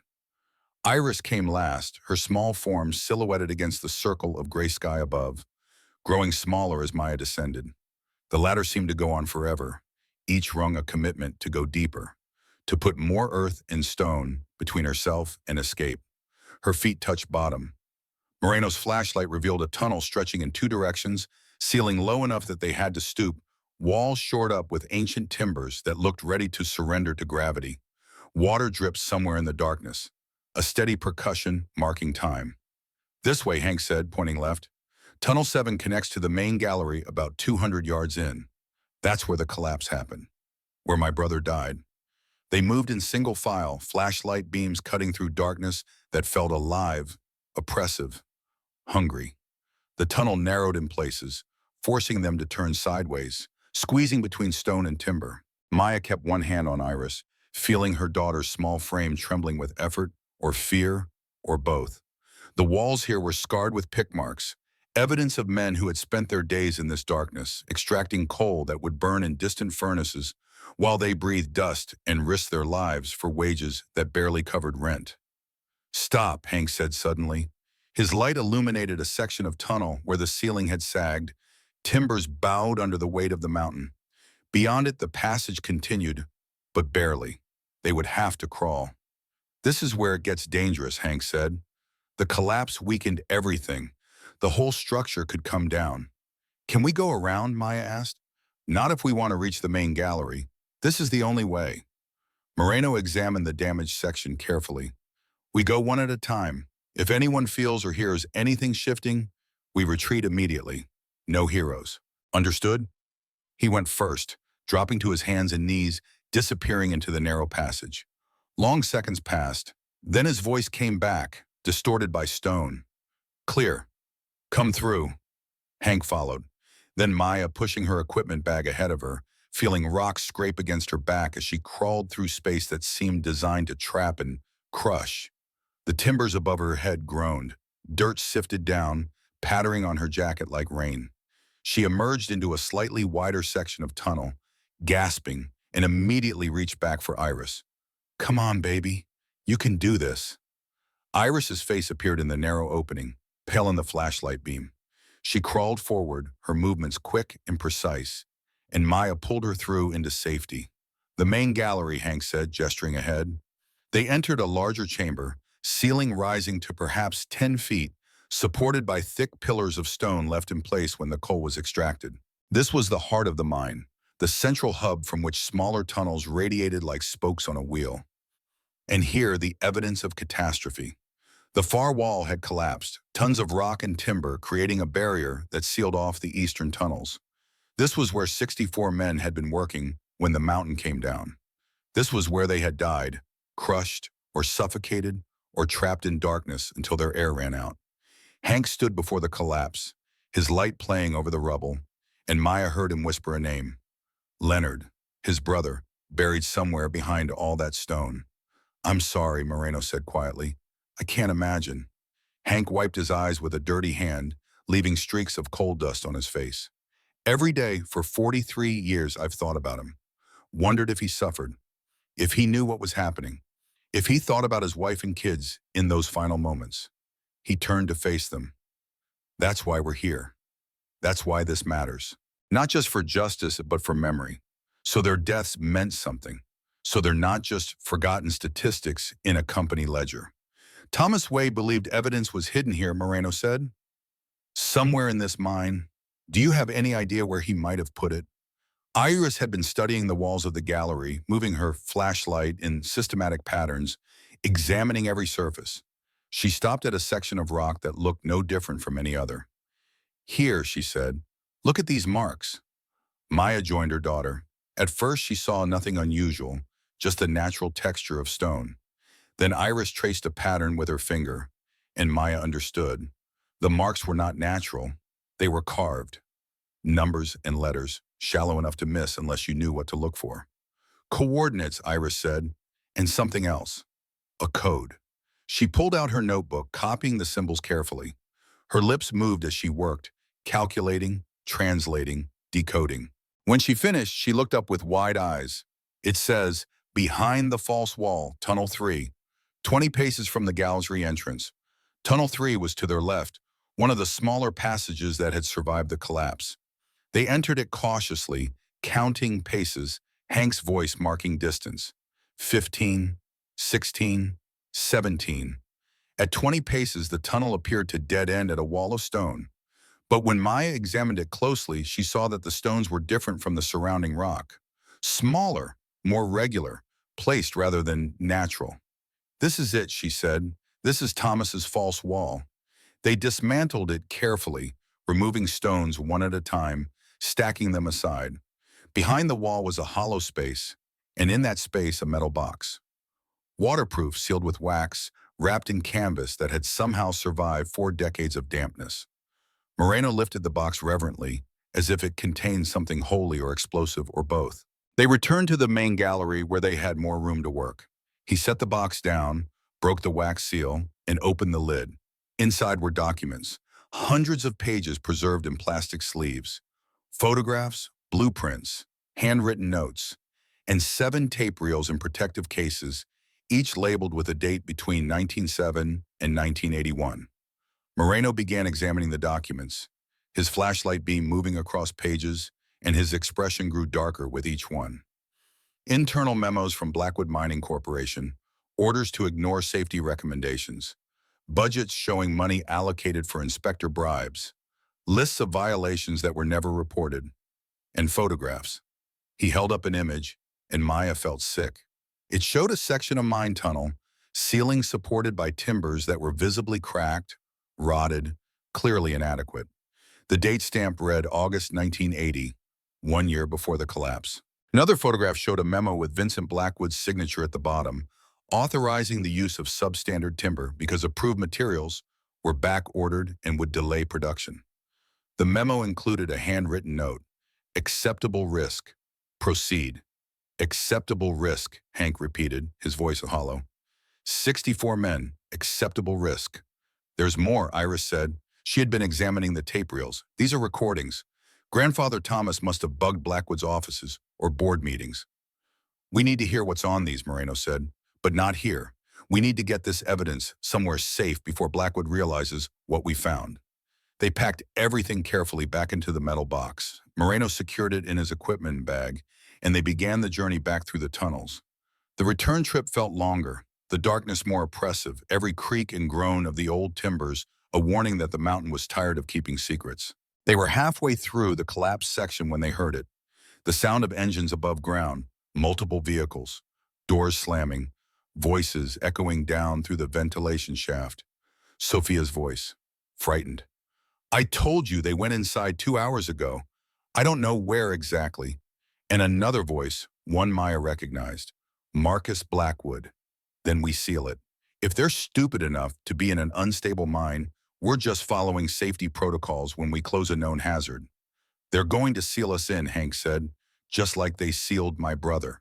Move, Moreno ordered. Now they ran, stumbling through darkness. Flashlight beams bouncing wildly. Behind them the sound of metal scraping metal. The grate being closed, a chain rattling. The ladder, Maya gasped. We have to reach the ladder. They burst into the ventilation shaft chamber just as the grate above slammed shut. Sunlight vanished, replaced by darkness. Then a new sound. Concrete mixers. They were going to seal the shaft permanently. Moreno was already climbing, his flashlight clamped between his teeth, moving faster than safety allowed. He reached the grate and pushed. It didn't budge. They've welded it, he called down. We're trapped. No, Iris said. There's another way. She pulled out the map, the one they had decoded from Thomas Way's buildings, and pointed to a mark they had dismissed as insignificant. Tunnel 4 connects to an old access shaft on the north side of the mountain. It was closed but not sealed. If we can reach it, we can get out. How far? Maya asked. Half a mile, through tunnels that might not be stable. Moreno looked up at the grate one more time, then at the evidence bag in his hands, then at the people depending on him for leadership. We go. Everyone stay together.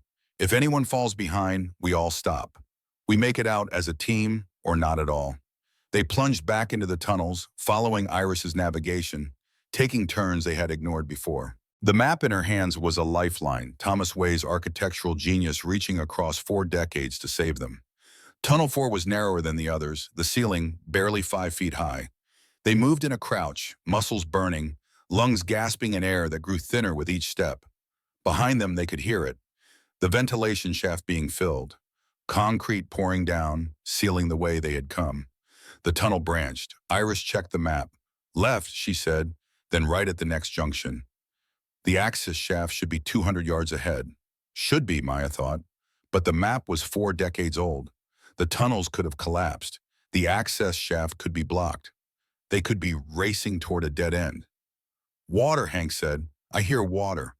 They emerged into a chamber where water flowed across the floor, an underground stream that had found its way through cracks in the rock. The sound was deafening in the enclosed space, echoing off stone walls. The access shaft was there, exactly where the map indicated. But water poured from it, a waterfall cascading down from above. It's blocked, Sophia said, having rejoined them somehow in the chaos. The shaft must have filled during the spring thaw. Moreno waded into the water, shining his light upward. The shaft rose 30 feet, and water fell the entire distance. There's a ladder, he said, bolted to the wall behind the waterfall. If we can climb it, we can get out. We'll drown, Hank protested. The water pressure. We'll drown if we stay here, Moreno replied. They've sealed the main entrance. This is our only way out. He secured the evidence bag to his back with rope, making it as waterproof as possible, and stepped into the waterfall. The force of it drove him to his knees. He stood again, found the ladder, and began to climb. Water hammered down on him, trying to tear him loose, but he climbed steadily until he disappeared into the torrent. Long minutes passed. Then a rope dropped down through the water. He made it, Maya said. Come on. Hank went next, his old muscles straining, but his decades of mining experience serving him well. Then Sophia. Then Iris, so small that Maya feared the water would simply sweep her away.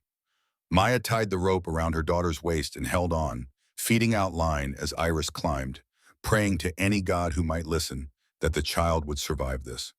The rope went slack. Iris had reached the top. Maya's turn. She stepped into the waterfall and the world became chaos. Water filled her mouth, her nose, her eyes. The current tried to tear her from the ladder.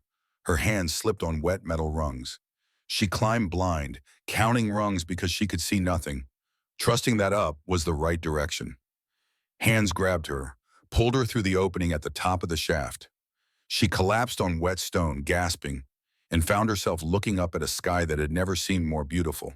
They were on the north side of the mountain, far from where Marcus Blackwood was sealing the ventilation shaft. They could see vehicles in the distance, hear voices carried on the wind, but they were hidden by trees and terrain. The evidence, Maya gasped. Did it survive? Moreno opened the bag. The metal box was intact. The plastic sleeves had done their job. Everything was damp but readable. The tapes would need to be dried carefully, but they had survived. We need to move, he said, before Blackwood realizes we got out. They stumbled down the mountain, following game trails and old logging roads, putting distance between themselves and Hawk Ridge. By the time they reached the vehicles, hidden in the clearing where they had parked hours ago, the sun was high overhead. Sophia had her phone out, recording video, documenting everything. I got footage of Blackwood ordering the shaft sealed, she said. Proof that he tried to trap you inside. That's attempted murder. Combined with the evidence we found, Moreno added, we have enough to bring charges, not just against Marcus, but against his father Richard. Maybe even posthumously against Vincent. But we need to get this somewhere safe, Maya said. Somewhere Blackwood can't reach it. I know a place, Moreno replied. A federal facility in Richmond. If we can get there, we can put this evidence under protection. They divided up. Sophia would take her footage directly to news organizations, make it public before Blackwood could suppress it. Hank would return to Millstream, gather allies, people who had lost loved ones in the collapses, build a coalition. Moreno would take the physical evidence to Richmond, get it into federal custody, and Maya and Iris would return to Raven Hollow, to the remaining buildings that still needed to be decoded, to Thomas Way's final design. Be careful, Moreno said as they prepared to separate. Blackwood just tried to kill you. He's not going to stop. Neither are we, Maya replied. They drove back to Raven Hollow in silence, both exhausted beyond words. The Honda climbed the familiar mountain road as the sun set, painting the sky in shades of fire. When they crested the final rise and saw the final design silhouetted against the dying light, Maya felt something settle in her chest. They had survived. They had found the evidence. Thomas Way's plan, 43 years in the making, was finally coming to fruition. But as they pulled into the clearing, Maya saw something that made her blood run cold. A figure sat on the porch, waiting. Not Marcus Blackwood. Someone else.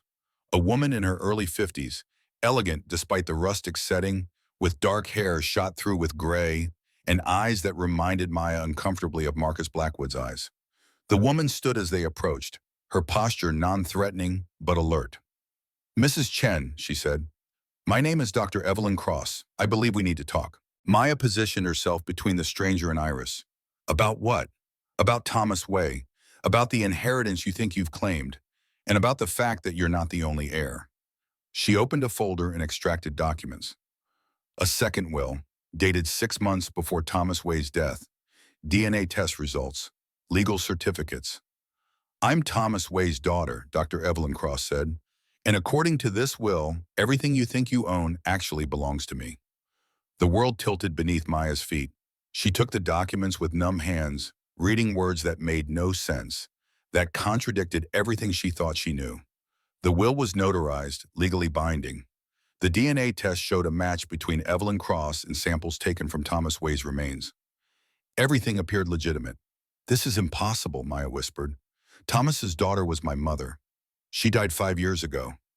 No, Evelyn said gently. Your mother was Thomas's daughter-in-law, married to his son. A son he disowned before you were born because of, well, family disagreements.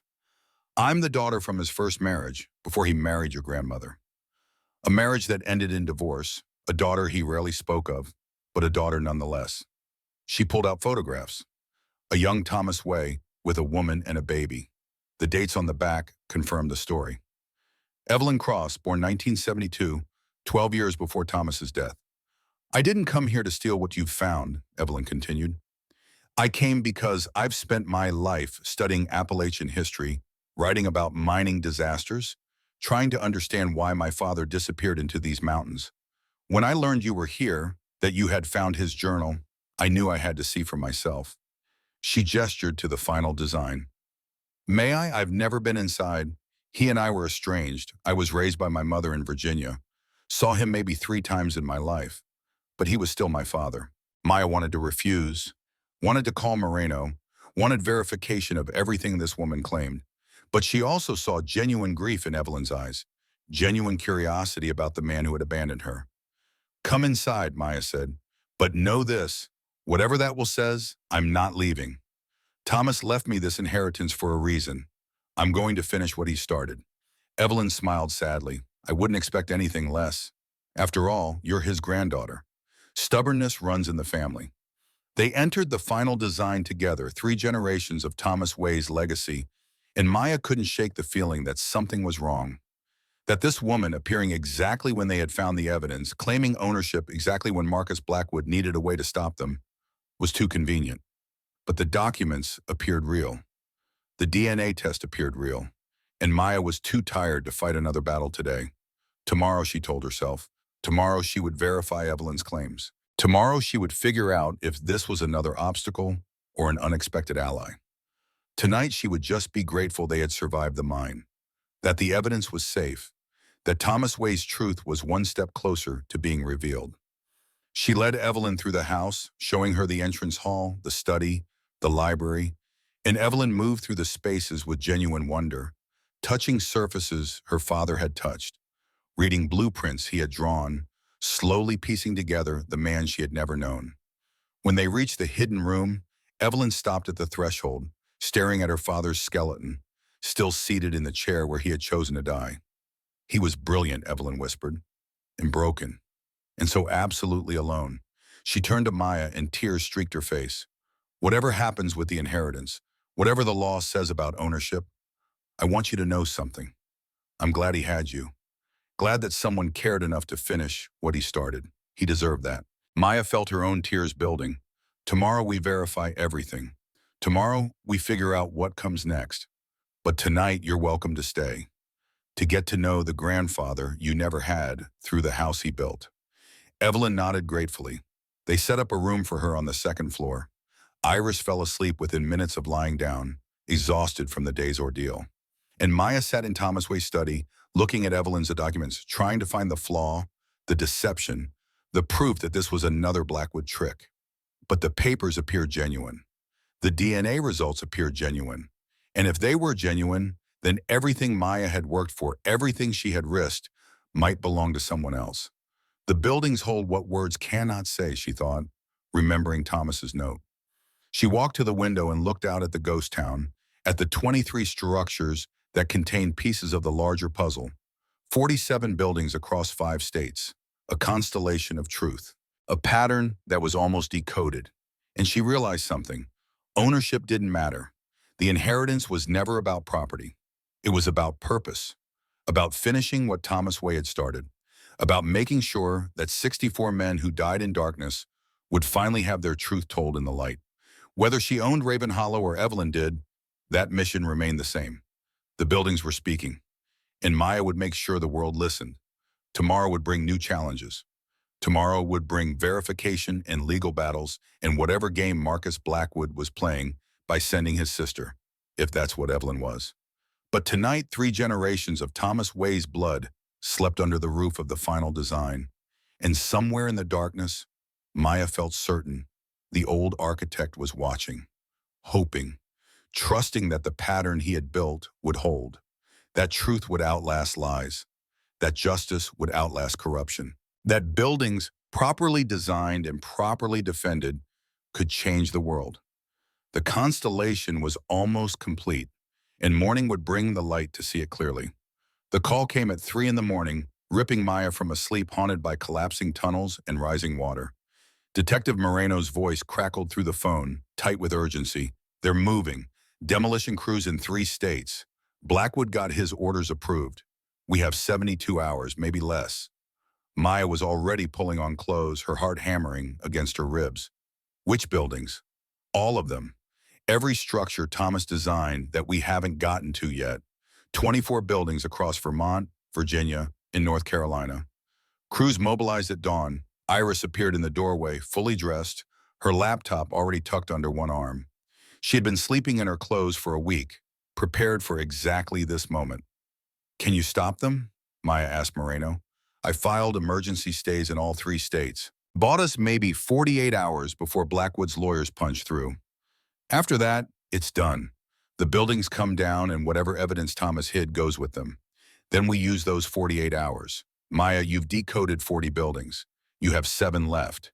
There's no way to visit all of them, search them properly, and extract evidence in 2 days. We don't need to visit all of them, Iris said, her voice carrying in the pre-dawn darkness. We just need to find the right one. The keystone, the building that unlocks the rest. Maya looked at her daughter, this 9-year-old who saw patterns in chaos, who understood her great-grandfather's mind in ways that defied explanation. You know which one it is. It wasn't a question, but a certainty. Iris had been working on something for buses, filling notebooks with calculations that spiraled across pages like fractals, mapping relationships between buildings that Maya could not begin to follow. Building 12, Iris said. The factory in Harrisburg. It's the center of the constellation. All the others reference it in their measurements. Window heights, door widths, foundation depths. Everything points back to Building 12.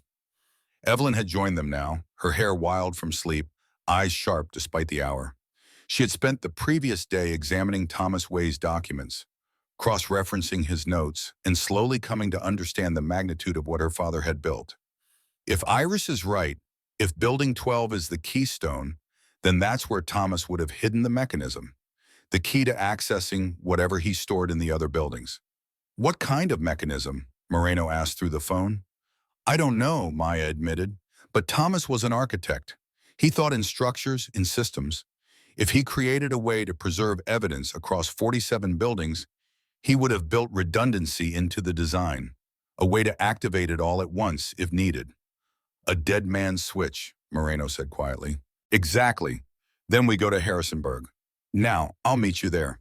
The drive from Raven Hollow to Harrisonburg took 5 hours through darkness that felt alive with threat. Maya pushed the Honda harder than she should have, watching the rearview mirror for headlights that might be following, seeing shadows that might be nothing or might be everything.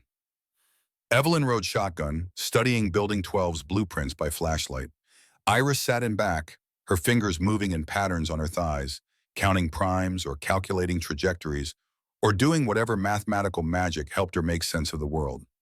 The factory appeared as the sun rose, a long, low building of red brick and tall windows, built in 1968 to manufacture textiles that were no longer manufactured anywhere in America. It had been vacant for 30 years, surrounded by a chain-link fence decorated with no trespassing signs, and the kind of decay that comes from decades of deliberate neglect. Moreno was waiting in the parking lot, along with Sofia Martinez, who had driven through the night from Charlottesville. She carried camera equipment and looked determined. If we're going to expose this, she said, we need documentation. Every step, every discovery. Evidence that can't be dismissed or suppressed. They approached the factory cautiously. The front entrance had been welded shut, the loading dock doors sealed with concrete blocks. They found access through a window on the south side, the glass long since shattered, the frame just wide enough for them to slip through one at a time. Inside, the factory was a cathedral of abandonment. 40-foot ceilings supported by iron columns, floors littered with broken machinery and bird droppings and the detritus of decades. Sunlight filtered through grimy windows, creating beams of dusty light that illuminated nothing and everything. Iris walked to the center of the main floor and stood very still, her eyes closed, her breathing steady. What's she doing? Evelyn whispered. Listening, Maya replied, or feeling, or whatever it is she does when she's reading patterns the rest of us can't see. They waited. Outside, the sound of traffic increased as Harrisonburg woke to another day. Inside, the factory held its breath. Iris's eyes opened. There, she pointed to the far wall, where a series of pipes ran from floor to ceiling. The pipes are the wrong diameter for their function. Too wide for water, too narrow for steam. They're not pipes, they're channels. For what? Information. Instructions. Look at how they're spaced. Maya looked, saw nothing but old plumbing until Iris began measuring the gaps between pipes with a tape measure pulled from her backpack, writing down numbers, converting them. Morse code again? Sophia asked. Binary, Iris replied. The spacing is either narrow or wide, 0 or 1. It's a program written in architecture.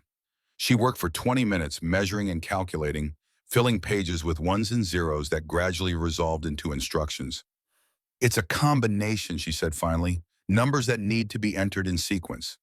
But I don't know where it's from. They searched the factory in a grid pattern, checking walls and floors for hidden panels or mechanisms. It was Evelyn who found it, a section of concrete flooring that rang hollow when she knocked on it. Together they pried up the false floor, revealing a space beneath containing a metal box bolted to the foundation. The box had a numerical keypad, primitive by modern standards, mechanical rather than electronic. 10 buttons, 0 through 9, and a display showing 8 blank spaces waiting to be filled. Iris consulted her notes and began entering numbers. The box clicked with each digit, internal mechanisms engaging. When the 8th number was entered, the display flashed green, and the box popped open with a hiss of air, equalizing after decades of sealed isolation. Inside was a tape recorder. Reel-to-reel, professional grade, the kind used for interviews and depositions in an era before digital. And beside it, 7 tapes in protective cases, each labeled with a building number and date. Moreno lifted the first tape carefully. "We need to hear what's on these." The factory had no power, but Moreno had come prepared. He produced a portable battery pack and began connecting the recorder. His hands shook slightly as he threaded the first tape onto the reels. Building 19 recorded May 1979. He read from the label. He pressed play. Static crackled from the speaker, then voices emerged. 2 men talking in an office, unaware they were being recorded. The first voice was older, authoritative, with the accent of old money and older arrogance. Vincent Blackwood. Maya recognized it from news footage she had found, interviews the patriarch had given about charitable donations and community investment. "The engineers are worried about the Western Tunnel," Vincent Blackwood was saying. "Structural integrity is questionable. They recommend shutting it down for reinforcement." The second voice was younger, harder. Richard Blackwood, Vincent's son. "Shutting down costs us $40,000 a day. For how long? 3 weeks minimum. Unacceptable. We have quotas to meet. Tell the engineers to file their concerns in writing and then ignore them. If anything happens, we'll blame the contractor who installed the supports. And if men die?" A pause, heavy with implications. "Then we'll express our deepest sympathies," Vincent Blackwood said, "and we'll make sure the families understand that legal action would be expensive and ultimately fruitless. Most of these miners have families to feed. They'll take a settlement rather than risk bankruptcy fighting us in court." The tape continued, documenting a conversation that was essentially a plan for murder in the pursuit of profit. Moreno's face had gone white. Evelyn had tears streaming down her cheeks. "That's my grandfather," she whispered.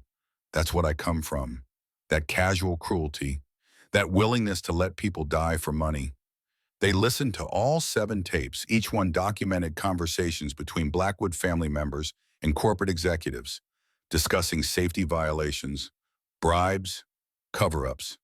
The evidence was damning, irrefutable, and horrifying in its casual cruelty. Building 32's tape included a conversation from early 1981, months before the Hawk Ridge disaster. "The mine is unstable," an engineer was saying, his voice anxious. "We've had 3 minor collapses in the past month. The men are scared. They're talking about walking out." "Then fire the ones who are talking," Richard Blackwood replied, "and make sure everyone else understands what happens to troublemakers. We have contracts to fulfill. The government doesn't pay us for excuses. Sir, if we don't reinforce the main shaft, we're risking a major collapse. We could lose dozens of men. So reinforce it, but not until after the quarterly review. Investors need to see strong production numbers. Safety upgrades can wait until next quarter." The engineer tried one more time. "Mr. Blackwood, I have to insist on this. You have to do nothing except your job, which is to extract coal, not coddle workers. Do we understand each other?" A long silence, then a defeated whisper. "Yes, sir." That mine collapsed 5 months later. 64 men died, including the engineer who had tried to warn them. Moreno stopped the tape. "This is enough. This is more than enough. We can prosecute the entire Blackwood family going back 40 years. "Can we?" Maya asked quietly. "Or will the same thing happen that happened when Thomas tried to expose them? Will these tapes mysteriously disappear? Will judges rule them inadmissible? Will lawyers tie this up in court for decades until everyone who cares is dead? That's why Thomas built his insurance policy, Iris said. He knew evidence alone wouldn't be enough. He needed a way to force it into the public eye, a way that couldn't be stopped or suppressed. The dead man's switch, Sophia said, it's here, in this building. We just need to find it. They searched with new urgency, knowing that somewhere in Harrisonburg, Marcus Blackwood's lawyers were working to overturn Moreno's legal stays. Knowing that demolition crews were standing by, ready to reduce this building and 23 others to rubble.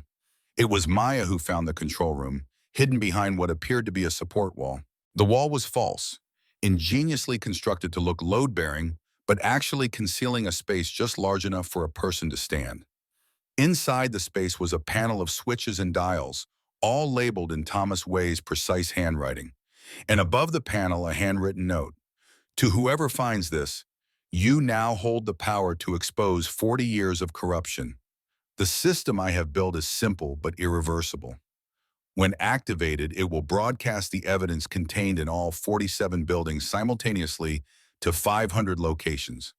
Newspapers, television stations, universities, government agencies, law enforcement offices across the United States.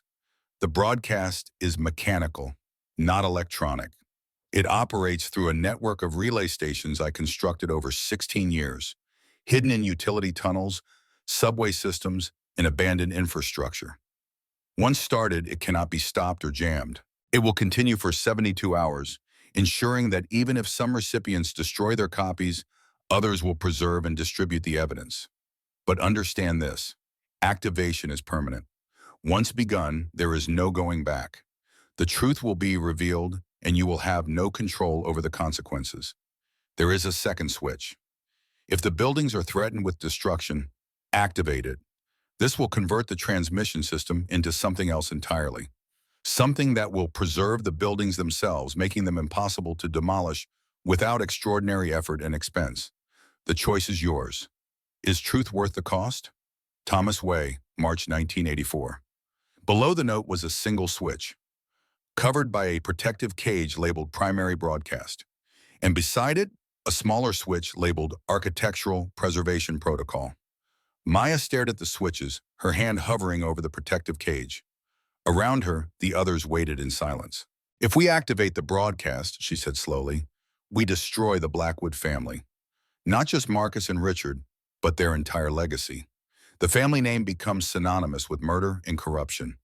Any legitimate business they run collapses. Employees lose jobs. Communities that depend on Blackwood money suffer. Evelyn spoke quietly from behind her. My family built their fortune on corpses. Everything we have, every dollar, every piece of property, it's all purchased with the lives of men who died because my grandfather and my father chose profit over safety. We deserve everything that's coming to us, including me. I knew. Maybe not all of it, not the extent of it, but I knew enough. I saw the lawsuits that were settled too quickly. I heard the rumors about inspectors being bribed. I could have investigated, could have spoken up, but I didn't, because it was easier not to know. She stepped forward to stand beside Maya. Activate it, please. Let my family burn if that's what justice requires. Let my name be destroyed if that's the cost of truth. I'll carry that burden. It's what I deserve. Moreno cleared his throat. Before you do, you should know what else happens. The moment this goes public, Marcus Blackwood will know he's finished. Men like that, when they have nothing left to lose, they become dangerous. He'll come after you, Maya, after all of us. Legal action, physical threats, everything he can throw. I understand, Maya said. And there's something else, Sophia added. The buildings themselves, if Blackwood realizes he can't suppress the evidence, he might decide to destroy them anyway. Out of spite if nothing else. 47 architectural masterpieces, gone forever. Maya looked at Iris, her daughter who had decoded Thomas Way's messages, who had seen patterns that revealed a dead man's desperate hope for justice. What do you think we should do? Iris considered the question with her characteristic seriousness. Great-grandfather Thomas died for this. 64 miners at Hawk Ridge died because people chose profit over truth. How many more will die if the Blackwood family continues operating the same way? How many more families will be destroyed? She met her mother's eyes. I think we have to activate it. I think we have to finish what Thomas started, even if it costs us everything, because some things are more important than buildings, even really important buildings. Maya lifted the protective cage and placed her hand on the primary broadcast switch. It was cold under her fingers, metal that had waited 40 years for this moment. She thought of Thomas Way, dying slowly in a sealed room, using his final weeks to write instructions for a grandchild he would never meet. She thought of Chen and Leonard Morrison and 62 others, crushed under tons of rock because safety was expensive and lives were cheap. She thought of Daniel, of Kellerman Associates, of every system that had failed her, because the truth was inconvenient. She threw the switch. For a moment, nothing happened. Then the building came alive. Deep in the walls, machinery that had been dormant for decades began to move. Gears turning, belts rotating, systems activating in sequence. The sound built from a whisper to a rumble, and through it all, a rhythm, a pattern, a message being transmitted through mechanical means that could not be hacked or stopped or jammed. The floor vibrated beneath their feet. Dust fell from the ceiling. And somewhere in the vast network Thomas Way had built, 46 other buildings were waking up, their hidden mechanisms engaging, their secrets beginning to broadcast to a world that had forgotten they existed. Moreno's phone exploded with notifications, news alerts, messages from colleagues, emergency bulletins. He stared at the screen in amazement. It's working. National Public Radio just received a data package. So did the Washington Post, the New York Times, CNN, every major outlet. Universities are reporting deliveries of documents. Police stations across 5 states are getting recordings. How, Maya asked. How is it transmitting? Mechanical relay stations, Sophia said, examining the walls with new understanding. Thomas built a physical network. Pneumatic tubes, conveyor systems, automated sorting mechanisms, all running through abandoned infrastructure. Low-tech, mechanical, impossible to digitally intercept. He spent 16 years building this. Genius, Moreno breathed. Completely, brilliantly insane, but genius. Evelyn's phone rang. She looked at the screen and her face went pale. It's Marcus, she answered on speaker, her voice steady despite the fear in her eyes. Hello, brother. Marcus Blackwood's voice came through, barely controlled rage underneath a veneer of civility. What have you done? What needed to be done? You betrayed your own family, your own blood. I'm trying to save what's left of our family's soul, if it even has one. A pause, and when Marcus spoke again, the veneer was gone. You have no idea what you've started. The evidence you've released, it doesn't just incriminate father and grandfather. It reaches into government, into corporations, into places that will bury you to protect themselves. You've made yourself a target, Evelyn. You and everyone with you. Then I guess we better watch our backs. Marcus's voice dropped to a whisper. The buildings, Thomas Way's precious buildings, they're still standing, still transmitting, but not for long. You can't demolish them now. The whole world is watching. I don't need to demolish them, Marcus replied. I just need them to stop working, and I know exactly how to do that. The call ended. They stood in silence, listening to the machinery around them continuing its work, broadcasting truth into a world that might not be ready to hear it. What did he mean? Iris asked. How can he stop them? Maya's stomach dropped as understanding hit. The buildings aren't just transmitting devices, they're part of a network. If he can't stop all of them, he just needs to stop the right ones. The keystone buildings, the ones that connect the others. Like Building 12, Sophia said. The one we're standing in. They ran for the exit, but they were already too late. Outside, the sound of engines. Vehicles surrounding the factory, cutting off escape routes. Maya reached the broken window they had entered through and saw 6 black SUVs arranged in a perimeter. Men in private security uniforms establishing positions. And at the center of it all, Marcus Blackwood stood beside a truck loaded with equipment that Maya recognized with horrified certainty. Demolition charges, enough to bring down the factory and everyone inside it. Moreno was already on his phone calling for backup, but Maya knew it wouldn't arrive in time. Marcus had chosen his moment perfectly. The factory was in an industrial area, largely abandoned. No witnesses, no immediate help. Marcus's voice carried across the parking lot, amplified by a megaphone. Mrs. Chen, I know you're in there. Come out. Let's discuss this like reasonable people. Maya moved to a window where she could see him without exposing herself fully. There's nothing to discuss. The evidence is out. It's over. The evidence is allegations. Recorded conversations that my lawyers will argue were taken out of context or illegally obtained. Your grandfather's architectural games might impress academics, but they won't hold up in court. Then why are you here, if you're so confident? Because I want to make you an offer, one final chance to walk away from this. He gestured to the truck. I can bring this building down in 10 minutes, but I'd rather not. Too many questions, too messy. So here's what I propose. You sign a statement saying you fabricated the evidence. You admit to trespassing on private property and attempting to extort my family. In exchange, I pay you $2 million and you leave the state forever. And if I refuse, then I blow the building with you inside it. Tragic accident, old structure, unstable foundation, unauthorized entry. You'll be remembered as a conspiracy theorist who died chasing delusions. Maya looked at her team, Moreno with his service weapon drawn but knowing he was outgunned. Sophia gripping a pipe like a club, ready to fight despite the futility. Evelyn with tears streaming down her face, her betrayal of her family now complete and irreversible. And Iris, small and serious and unafraid, holding her mother's hand. You have 5 minutes to decide, Marcus called. Maya's mind raced through options, finding none that didn't end in surrender or death. The machinery around them continued its work, broadcasting evidence that might or might not lead to justice. While outside, a man with everything to lose prepared to destroy the last witnesses who could testify against him. Iris tugged on her mother's sleeve. Mom, I need to show you something. Not now, sweetheart. Now, Mom, please. Iris led her to the control panel, to Thomas Way's note, to the switches Maya had thrown. But beside the primary broadcast switch was the second one, smaller, that Maya had not activated. Labeled Architectural Preservation Protocol. What is this? Maya asked. Iris pointed to a paragraph at the bottom of Thomas's note, written in tiny script that Maya had missed before. If the buildings are threatened with destruction, activate the second switch. It will modify the transmission system, converting it from a broadcast network to something else, something permanent. Maya read the paragraph, read it again, and felt understanding dawn. He can't be serious.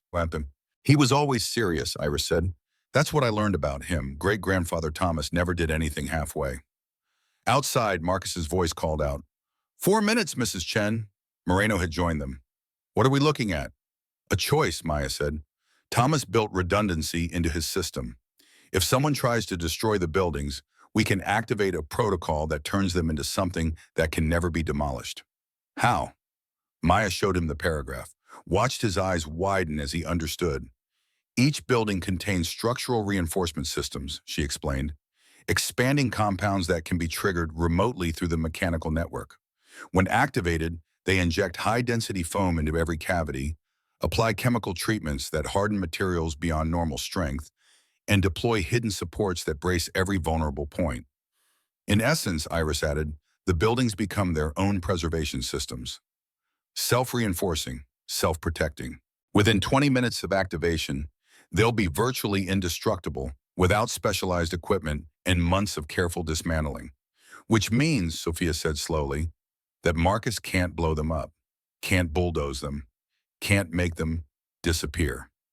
And the broadcast continues, Moreno finished, for 72 hours, long enough for every copy to be distributed, verified, and preserved.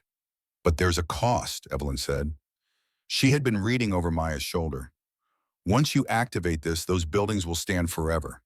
They'll be monuments to what my family did, permanent reminders that will haunt the Blackwood name for generations. Good, Maya said. She placed her hand on the Architectural Preservation Protocol switch. Thomas Way built these buildings as monuments to truth, and I'm going to make sure they stand forever. She threw the switch. The sound changed. What had been a rhythmic transmission became something else, a resonance, A vibration that built and built until the entire factory hummed with it. Maya felt it in her bones, in her teeth, felt the building responding to the activation of systems Thomas Way had designed for exactly this moment. The walls seemed to breathe. The floor vibrated. And deep within the structure, chemical reactions began. Foam expanding into cavities. Treatments, hardening concrete and timber.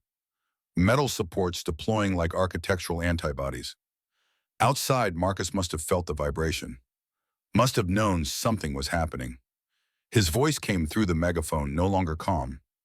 "What did you do? What did you just activate?" Maya walked to the broken window and looked down at him. "My grandfather's final design. You wanted to destroy the evidence. Instead, you've ensured it will be preserved for the next 100 years. These buildings are now historic landmarks, protected by their own structure. You can't demolish them. You can't suppress what they're broadcasting. You've lost." She saw his face twist with rage. "You have 60 seconds to come out before I blow this building anyway. I don't care if it's reinforced. Enough explosives will bring down anything." "Then you better bring a lot of explosives," Maya called back, "because this building is about to become indestructible. And I'm going to make sure the whole world knows you tried to destroy it." Moreno was filming on his phone, live streaming to every law enforcement contact he had. Sophia was documenting everything, creating a record that would be impossible to suppress. Marcus raised his hand, signaling his men. They began moving toward the truck, toward the demolition charges. And then the sirens came. Not one or two police cars, but a convoy. State police, federal agents, news vans, drawn by the evidence Thomas Way's buildings were broadcasting, by Detective Moreno's calls for backup, by the live streams that were already going viral. Marcus Blackwood stood in the center of the parking lot, surrounded by forces he could not bribe or threaten or suppress, and for the first time in his life, he looked small, powerless, defeated. Federal agents arrested him where he stood, charged him with attempted murder, conspiracy, destruction of evidence, witness intimidation, read him rights that his family's money could not override. Evelyn watched her brother led away in handcuffs, her face a mask of grief and relief. "It's done," she whispered. "No," Maya said gently. "Now it begins." The factory's machinery ran for 72 hours, just as Thomas Way had designed, long enough to ensure that every news outlet, every university, every government agency had received and could verify the evidence of the Blackwood family's crimes spanning 4 decades. The response was everything Thomas must have hoped for and feared. Congressional hearings, criminal investigations, civil lawsuits from families of miners who had died in collapses that could have been prevented. The Blackwood Mining Corporation declared bankruptcy within a week. Richard Blackwood was indicted on 87 counts of criminally negligent homicide. But there was also backlash. Politicians whose careers had been built on Blackwood donations calling the evidence fabricated. Media outlets funded by mining interests questioning the authenticity of 40-year-old recordings. Conspiracy theories about Maya herself, painting her as an opportunist exploiting tragedy for attention. Through it all, the building stood. 47 structures across 5 states, now preserved under emergency historic designation. Their architectural reinforcement making them too expensive to demolish even if legal protection was removed. Maya stood in Building 12 1 month after the standoff, watching crews work to convert the factory into a museum. The Thomas Way Center for Accountability and Justice, it would be called. A permanent exhibition about corporate crime, whistleblower protection, and the price of choosing truth over silence. Iris sat on the floor surrounded by blueprints, still finding patterns in her great-grandfather's work, still decoding messages he had left for whoever had eyes to see them. Sophia was giving an interview to a documentary crew, explaining the architectural genius required to build a mechanical transmission system that could function for decades without maintenance. And Evelyn stood beside Maya, the woman who had betrayed her family for justice, who had given up her inheritance in her name to stand on the side of truth. "My father kept journals," Evelyn said quietly. "Personal records he thought were hidden. I'm turning them all over to the prosecutors. More evidence. More crimes. Some going back to my great-grandfather's generation. The Blackwood legacy is poison, and I'm making sure every drop is identified and neutralized." She turned to Maya. Thank you for giving me the courage to choose justice over family. Thomas Way built monuments to truth. You helped them fulfill their purpose. Maya thought about the journey that had brought her here, from Philadelphia, from the building collapse that had cost 3 lives and her career, from the motel room where she and Iris had lived on the edge of homelessness, from the desperate gamble of claiming an inheritance from a grandfather she had never met. We didn't build these monuments, Maya said. We just made sure they could speak. Thomas did the real work. 40 years of planning, 40 years of encoding truth in architecture. All we did was listen. Iris looked up from her blueprints. Mom, I found something else, another message. I think there might be more buildings than we thought. Buildings Thomas designed but never officially documented. Hidden structures that contain even more evidence. Maya felt a familiar sensation. The sense that Thomas Way's plan went deeper than they had yet discovered. That the constellation of buildings was larger than 47 points. That her grandfather's genius had prepared for contingencies they had not yet encountered. How many more buildings? Iris smiled, that serious smile that meant she had decoded something profound. I don't know yet, but I'll find out. That's what we do now, right? We listen to what the buildings are saying. Yes, Maya said, that's exactly what we do. Outside, the sun was setting, painting the converted factory in shades of gold and amber. Workers were installing the final panels of the exhibition, preparing to open the museum to a public that was hungry to understand how corruption could flourish for decades, how one man could fight an empire with nothing but architecture and patience. The dead man's switch had triggered. The truth was out, and the buildings, reinforced and preserved, would stand as witnesses for generations to come. Thomas Way had built monuments, and Maya Chen had ensured they would never be silenced. The work was not finished. It would never be finished. There would always be new buildings to decode, new evidence to preserve, new fights for justice that required someone willing to choose truth over comfort. But tonight, as the last light faded and the first stars appeared, Maya allowed herself a moment of peace, a moment to stand in her grandfather's creation and feel the weight of what they had accomplished. 64 miners had justice, 43 years late. A family empire built on blood had fallen, and buildings designed to speak truth were finally being heard. Thomas Way's final design was complete, and its legacy had only just begun. Spring came to Raven Hollow 6 months after the world learned what the Blackwood family had done. Snow melted from the peaks, revealing bones of rock and the first green things pushing through soil that had been frozen since November. Maya stood on the porch of the final design, watching a convoy of vehicles navigate the road that was no longer quite so treacherous, no longer quite so forgotten.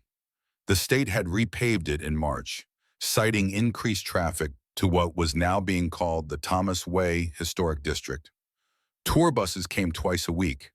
Architecture students made pilgrimages. Families of the 64 miners killed at Hawk Ridge visited the memorial that had been erected where the mine entrance had been sealed. And journalists, always journalists, looking for new angles on a story that had captivated the nation for half a year. Maya had learned to recognize the different types of visitors by their vehicles.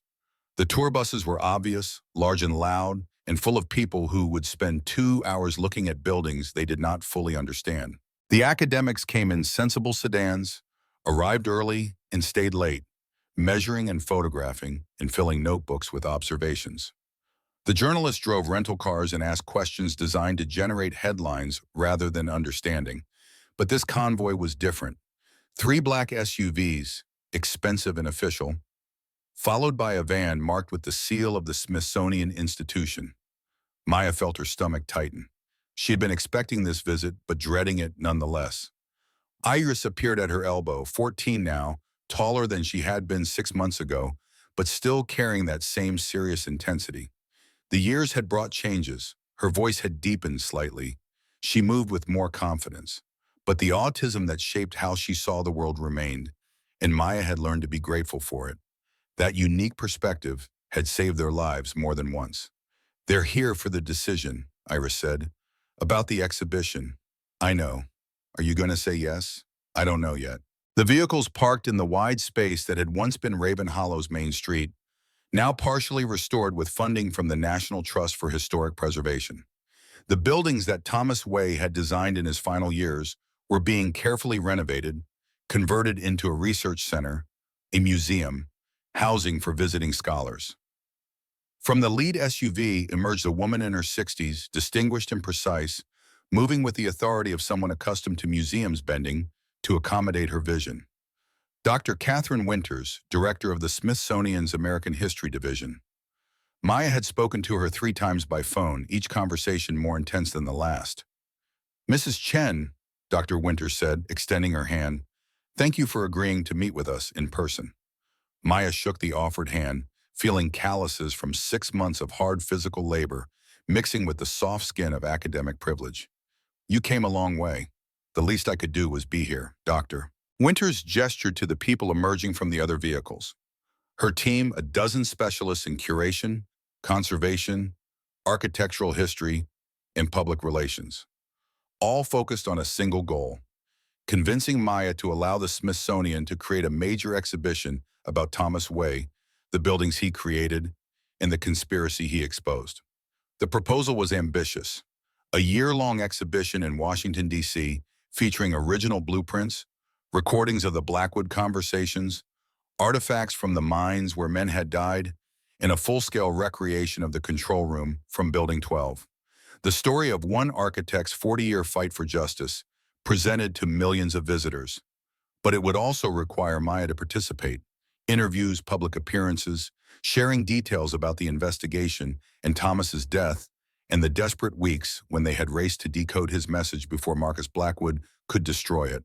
The proposal wanted her life, her pain, her story displayed alongside the architecture. "Before we begin the formal presentation," De Winter said, "I wonder if you might show me the house, the final design. I've seen photographs, but I'd like to experience it directly." Maya led them through rooms that had become familiar over 6 months of occupation. The entrance hall with its impossible ceiling and walls of blueprints. The study where Thomas had written his final journal. The hidden passage to the room where he had died, now marked with a plaque and treated with the reverence of a shrine. Dr. Winters moved through the spaces with the careful attention of someone who knew how to read architecture, pausing at angles that caught her eye, running fingers along surfaces that revealed craftsmanship, stopping to examine the details that others might miss. "Extraordinary," she murmured. "Every structural choice serves dual purpose. Aesthetic and functional, yes, but also narrative. But also, this house is a statement written in wood and stone." She turned to Maya. "You understand that, don't you? You're an architect yourself. You can see what he was doing." "I see what he sacrificed," Maya replied. "A brilliant career, relationships with family, years of his life, and ultimately his life itself, all to create buildings that would outlast him and speak truths he couldn't get anyone to hear while he was alive. And you've ensured those buildings will stand for generations," Dr. Winters said. "The preservation protocol you activated is already being studied as a model for protecting historically significant structures. Some are calling it the Way Protocol. Is that why you're here? To celebrate the buildings?" Dr. Winters met her gaze directly. "I'm here because what you did matters beyond architecture. You took evidence that powerful people wanted buried and made it impossible to hide. You demonstrated that individuals can hold systems accountable when those systems fail. That story needs to be told." They returned to the entrance hall where Dr. Winters' team had set up a presentation. Renderings of exhibition spaces, timelines, educational materials. They had planned for everything, anticipated every logistical challenge, created a vision for how Thomas Way's story could inspire millions. Maya listened to the presentation with half her attention, while the other half wandered through memories. The night she had found Thomas's body, the race to decode buildings before they were demolished, the moment she threw the switch that activated his preservation protocol, the fear and exhilaration and terrible cost of choosing truth over safety. When the presentation concluded, Dr. Winters looked at Maya expectantly. "We would compensate you, of course, a substantial honorarium for your participation, and all proceeds from exhibition merchandise would fund a scholarship in Thomas Way's name for architecture students from underrepresented backgrounds." "It's not about money," Maya said. "I know, but I thought it was important to mention nonetheless." Maya walked to the window, looking out at Raven Hollow. In 6 months, the ghost town had become something else. Not quite alive, but no longer quite dead. A place between states, like Thomas Way himself, existing in the space between forgotten and remembered. If I agree to this exhibition, she said slowly, Thomas's story becomes public property.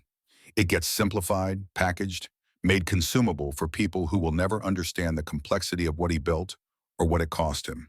Yes, Dr. Winters acknowledged. That's the nature of public history. We do our best to honor truth, but accessibility requires some reduction of nuance. And my story becomes part of that. The single mother who inherited a ghost town and exposed corruption. Very neat, very inspiring, very incomplete. Also true, Dr. Winters agreed, but incompleteness is not the same as dishonesty. We would work with you to ensure the narrative respects both Thomas's memory and your experience. Maya thought of the thousands of people who had already visited the buildings, who had read the plaques explaining what Thomas had done, who had seen the evidence of corporate malfeasance and understood that justice had finally belatedly been served.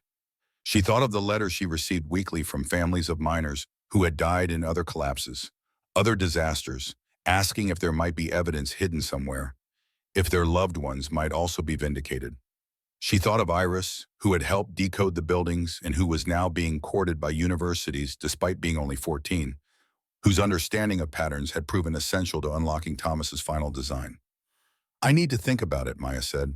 Of course, Dr. Winters replied. This is a significant decision. Take whatever time you need. After the Smithsonian delegation departed, promising to return for her answer in 1 week, Maya found herself alone in the study with Thomas Way's journals. She had read them dozens of times by now, knew passages by heart, but still returned to them when she needed guidance. Hank Morrison found her there as the sun was setting, the old miner moving more slowly now, but still making the climb from Millstream twice a week to check on them and share stories about the men who had died when the mountain collapsed. You're wrestling with the exhibition, he observed, settling into the chair across from Thomas's desk. How did you know? Because I know that look. It's the same look Thomas had when he was trying to decide whether to seal himself in that room, whether the evidence was worth his life. And what did he decide? You know what he decided. He chose truth.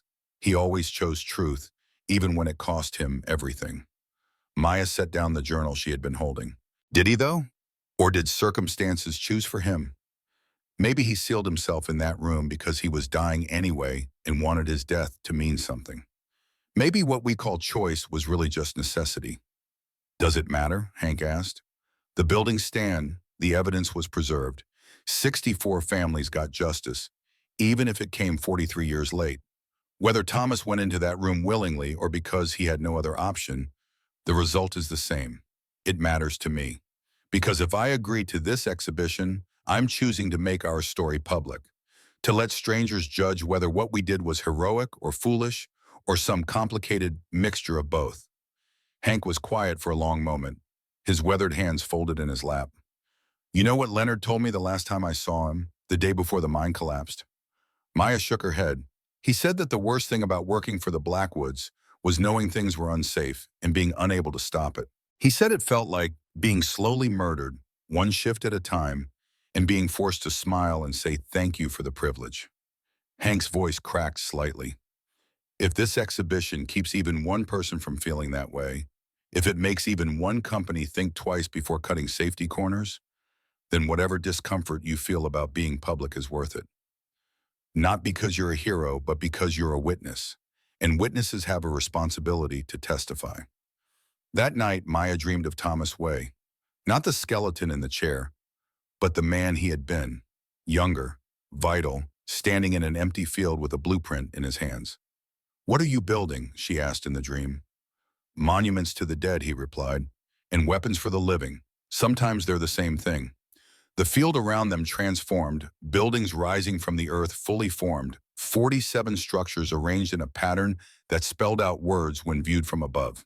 But Maya could not read the words, could not quite make out the message, and when she tried to get closer, the buildings receded. You have to choose, Thomas said, safety or truth, comfort or justice. You can't have both. Why not? Because the world doesn't work that way. Because powerful people will always choose their comfort over your justice. So you have to choose your justice over their comfort, It's the only equation that balances. Maya woke at dawn with the dream still vivid, Thomas's words echoing in her mind. She found Iris already awake, sitting on the porch and watching the sunrise paint the mountains in shades of gold and copper. "I think we should do the exhibition," Iris said without preamble. "You were listening when the Smithsonian people were here." It wasn't a question. "I'm always listening," Iris replied. "That's how I understand things. And I understand that Thomas built these buildings to teach lessons. Lessons about accountability and justice in the cost of silence. But buildings can only teach people who come to them. An exhibition reaches people who never would." Maya sat beside her daughter. "You understand it will change things for us. More attention, more scrutiny. People will want to know everything about our lives. They already do. I get letters from kids who heard about how I decoded the buildings. Some of them are like me, on the spectrum, and they want to know if being different made it easier to see the patterns. And what do you tell them? That being different made it harder to fit in, but easier to see what everyone else missed. That sometimes the things that make us feel broken are actually the things that make us useful." Iris turned to look at her mother. Thomas was broken too. By losing his brother, by seeing corruption he couldn't stop, by watching justice delayed until it was almost justice denied. But his brokenness made him see what needed to be built. And our brokenness, yours and mine, made us the right people to finish his work. When did you get so wise? When I stopped trying to be normal and started trying to be useful. Maya called Dr. Winters that afternoon and gave her answer. Yes to the exhibition, but with conditions. The narrative must include the families of the miners, not just the architect who documented their deaths. It must acknowledge that justice delayed for 43 years is its own form of injustice. And it must make clear that the work is not finished, that corporate accountability remains an ongoing struggle. Dr. Winters agreed to all conditions without hesitation. The exhibition opened at the Smithsonian 18 months later, on the 45th anniversary of Thomas Way's death. Maya and Iris attended the ceremony, standing in a gallery that recreated Thomas's study down to the precise placement of blueprints on the walls. 500 people filled the space, including politicians and journalists and activists and, most importantly, families. Children and grandchildren and great-grandchildren of the 64 miners who had died at Hawk Ridge. People who had waited decades for acknowledgement that their loved ones had been murdered, not victims of accident or fate, but of deliberate choices made by men who valued profit over lives. Hank Morrison was there, 78 years old now, and leaning on a cane, but still vital enough to make the trip. He stood before a photograph of his brother Leonard, young and smiling in his mining gear, unaware that he had only weeks left to live. Evelyn Cross sent a letter that was read at the ceremony. She had testified at her father's trial, providing evidence that ensured Richard Blackwood's conviction on 42 counts of criminally negligent homicide.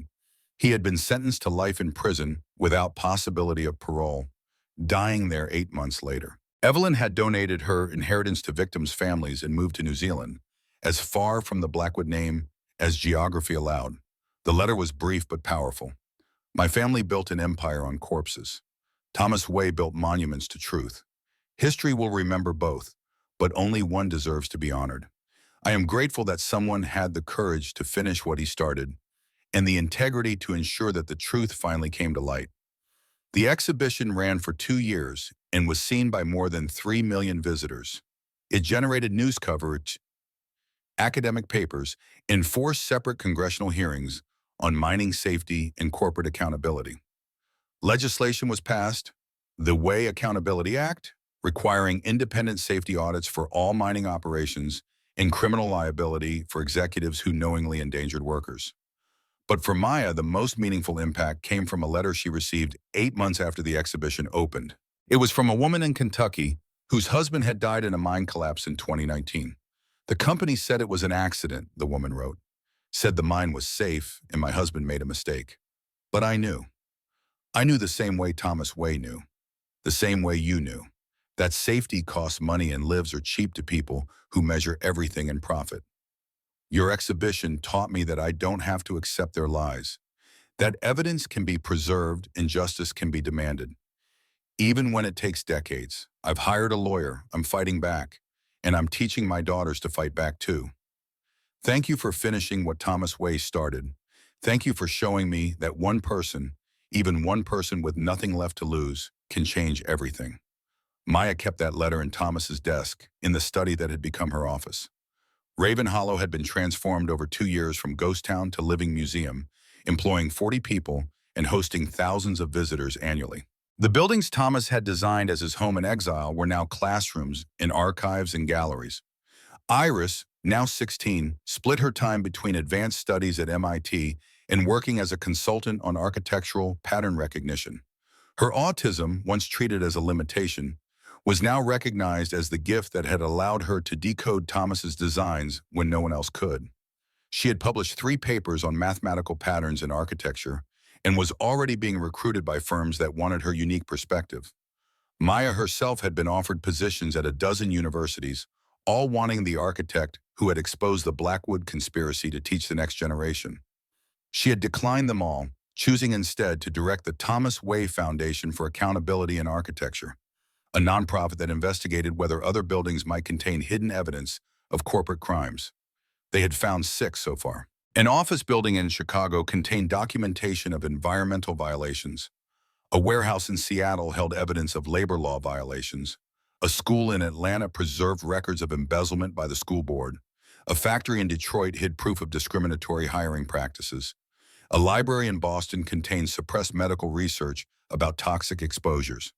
And a municipal building in Phoenix held evidence of electoral fraud. Each discovery led to investigations, prosecutions, justice. Thomas Way's method was being replicated. Architects were beginning to understand that buildings could serve purposes beyond shelter and aesthetics. That structure could preserve memory and demand accountability. 5 years after activating Thomas Way's preservation protocol, Maya stood in the entrance hall of the final design with a group of architecture students from across the country. They were participants in the Way Fellowship, a program that brought emerging architects to Raven Hollow to study how buildings could serve purposes beyond conventional design. This house, Maya told them, was designed to be impossible. Impossible to enter without understanding its logic. Impossible to destroy without extraordinary effort. Impossible to ignore once you knew what it contained. She gestured to the walls with their blueprints and calculations. My grandfather believed that architecture is not just about creating space, but about preserving memory and demanding accountability. Every building you design will outlast you. The question is what it will say when you're gone. A young woman raised her hand. How do you design a building to speak truth when you don't know what truths will need telling in the future? Maya smiled. You design it to be adaptable. You create spaces that can be repurposed, structures that can be modified, systems that allow for evolution. But most importantly, you design with integrity. Because buildings built on lies, like empires built on corpses, eventually collapse under their own weight. That evening, after the students had dispersed to their accommodations and the sun had set behind the mountains, Maya walked to the memorial that had been erected near the site where Thomas's body had been found. It was simple, just a stone marker with his name and dates and a quote from one of his journals. The buildings hold what words cannot say. Make them speak. Iris joined her there, as she often did at the end of long days. Do you think he would be proud, Iris asked, of what we've done with his work? Maya thought about the question, thought about the exhibition and the legislation and the investigations that were still ongoing, thought about the 3 million people who had learned about Thomas Way and the lessons his buildings taught. I think he would be satisfied, Maya said finally, that someone finished what he started, that his death wasn't meaningless, that the truth he died protecting finally got told. But proud? She looked at the marker at her grandfather's name carved in stone. I think Thomas Way was too pragmatic for pride. He built these monuments because it was necessary, not because he expected gratitude or recognition. He encoded evidence because someone had to. He chose his death because the alternative was watching more people die while corruption continued unchecked. So no, maybe not proud, but satisfied, knowing that his work mattered, that buildings can be weapons for justice when justice has no other weapons left. They stood in silence as the stars emerged, the same stars that had watched Thomas Way die alone in a sealed room, the same stars that watched his granddaughter ensure his sacrifice meant something. Maya's phone buzzed. A message from Detective Moreno, who had been promoted to captain and now ran a special task force investigating corporate crimes across multiple states. Another building found. Office complex in Delaware. Measurements match Way's signature patterns. Investigating possible evidence of pharmaceutical price fixing. We'll keep you posted. Maya showed the message to Iris. It never ends, does it? The discoveries, the investigations, the fight for accountability. No, Iris agreed, but that's the point. Thomas didn't build a final solution. He built a permanent challenge.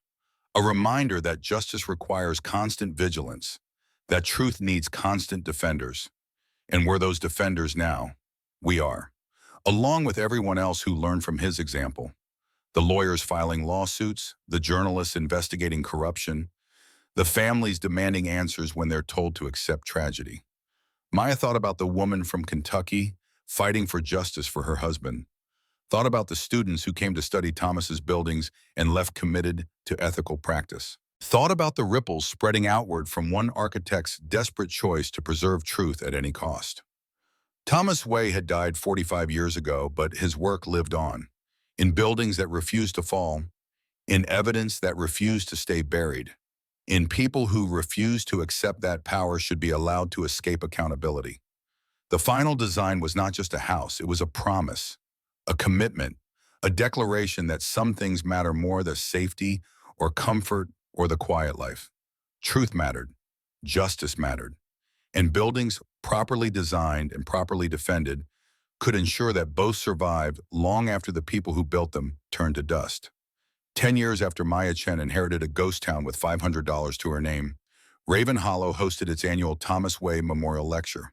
The speaker was Evelyn Cross, who had spent a decade rebuilding her life in New Zealand and had finally returned to face the place where her family's crimes had been exposed. She stood before an audience of 200, her voice steady despite the weight of what she carried. My family believed that wealth insulated us from consequence, she said. That money could buy silence, erase evidence, rewrite history. Thomas Way proved them wrong, not through violence or revenge, but through patient, meticulous architecture that turned buildings into witnesses. She paused, looking around at the restored structures of Raven Hollow. I spent years angry at him, angry that he destroyed my family's legacy, ended careers, sent my father to prison where he died. But I've come to understand that he didn't destroy anything, he revealed. The destruction was already there, built into the foundation of everything we had, waiting for someone brave enough to expose it. Her eyes found Maya in the front row. Maya Chen finished what Thomas Way started. But more than that, she taught us that inheritance is not just what we receive from the past. It's what we choose to build for the future, and that the most valuable inheritance is not money or property, but integrity. The courage to choose truth even when lies would be easier. After the lecture, Evelyn approached Maya privately. I'm returning to the States, she said.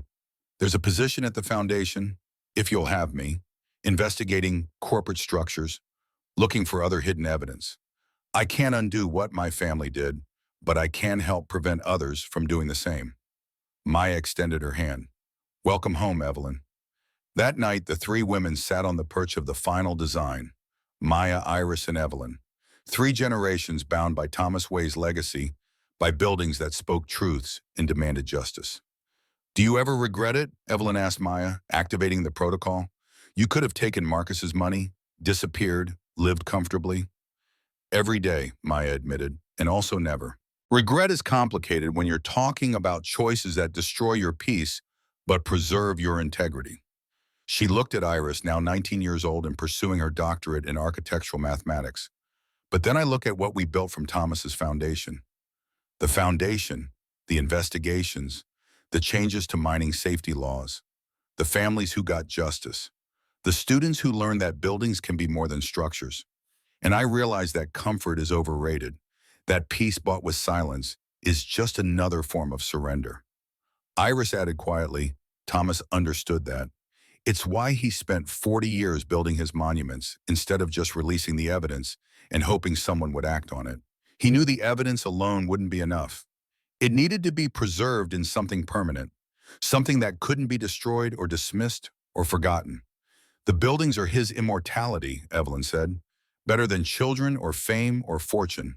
They'll stand for centuries, teaching lessons he never got to teach in life. They sat in silence as the mountain wind moved through Raven Hollow, causing the restored buildings to creak and settle, sounds that could be mistaken for speech if you listened carefully enough. And perhaps they were speech. Perhaps Thomas Way's buildings really were talking, their architecture encoding messages that changed with each generation of listeners, telling stories about courage and sacrifice and the terrible price of choosing truth. Maya thought about her journey from that desperate night when she inherited a ghost town to this moment, sitting on a porch with women who had become family in the struggle for justice. Thought about the 3 men who died in Philadelphia, and the 64 who died at Hawk Ridge, and all the other victims of corporate greed who would never see justice. But some would, because of buildings that refused to fall, and evidence that refused to stay buried, and people who refused to accept that power should be unaccountable. Thomas Way's final design had been patient, waiting 40 years for the right inheritor. And when Maya Chen arrived, broken and desperate and with nothing left to lose, the buildings had opened to her, had given her purpose and family and a fight worth fighting. The inheritance she received was not measured in dollars or property, but in responsibility. The responsibility to finish what Thomas started, to speak for those who had been silenced, to build monuments not to victory, but to vigilance. And as the stars wheeled overhead and the buildings of Raven Hollow stood guard against the darkness, Maya understood that this inheritance would pass to others when she was gone, to Iris and her generation, and to their children after them. Because Thomas Way had not just built buildings, he had built a legacy, a tradition, a way of seeing the world that recognized architecture as activism and construction as commitment. The buildings held what words could not say. And as long as they stood, whispering their secrets to anyone who learned to listen, the truth would never be fully buried. Justice would never be completely denied, and power would never escape accountability forever. This was Thomas Way's gift, his burden, his inheritance. And Maya Chen, who had inherited it with $500 in a ghost town, had ensured it would last for generations. The final design was complete, and it was only the beginning.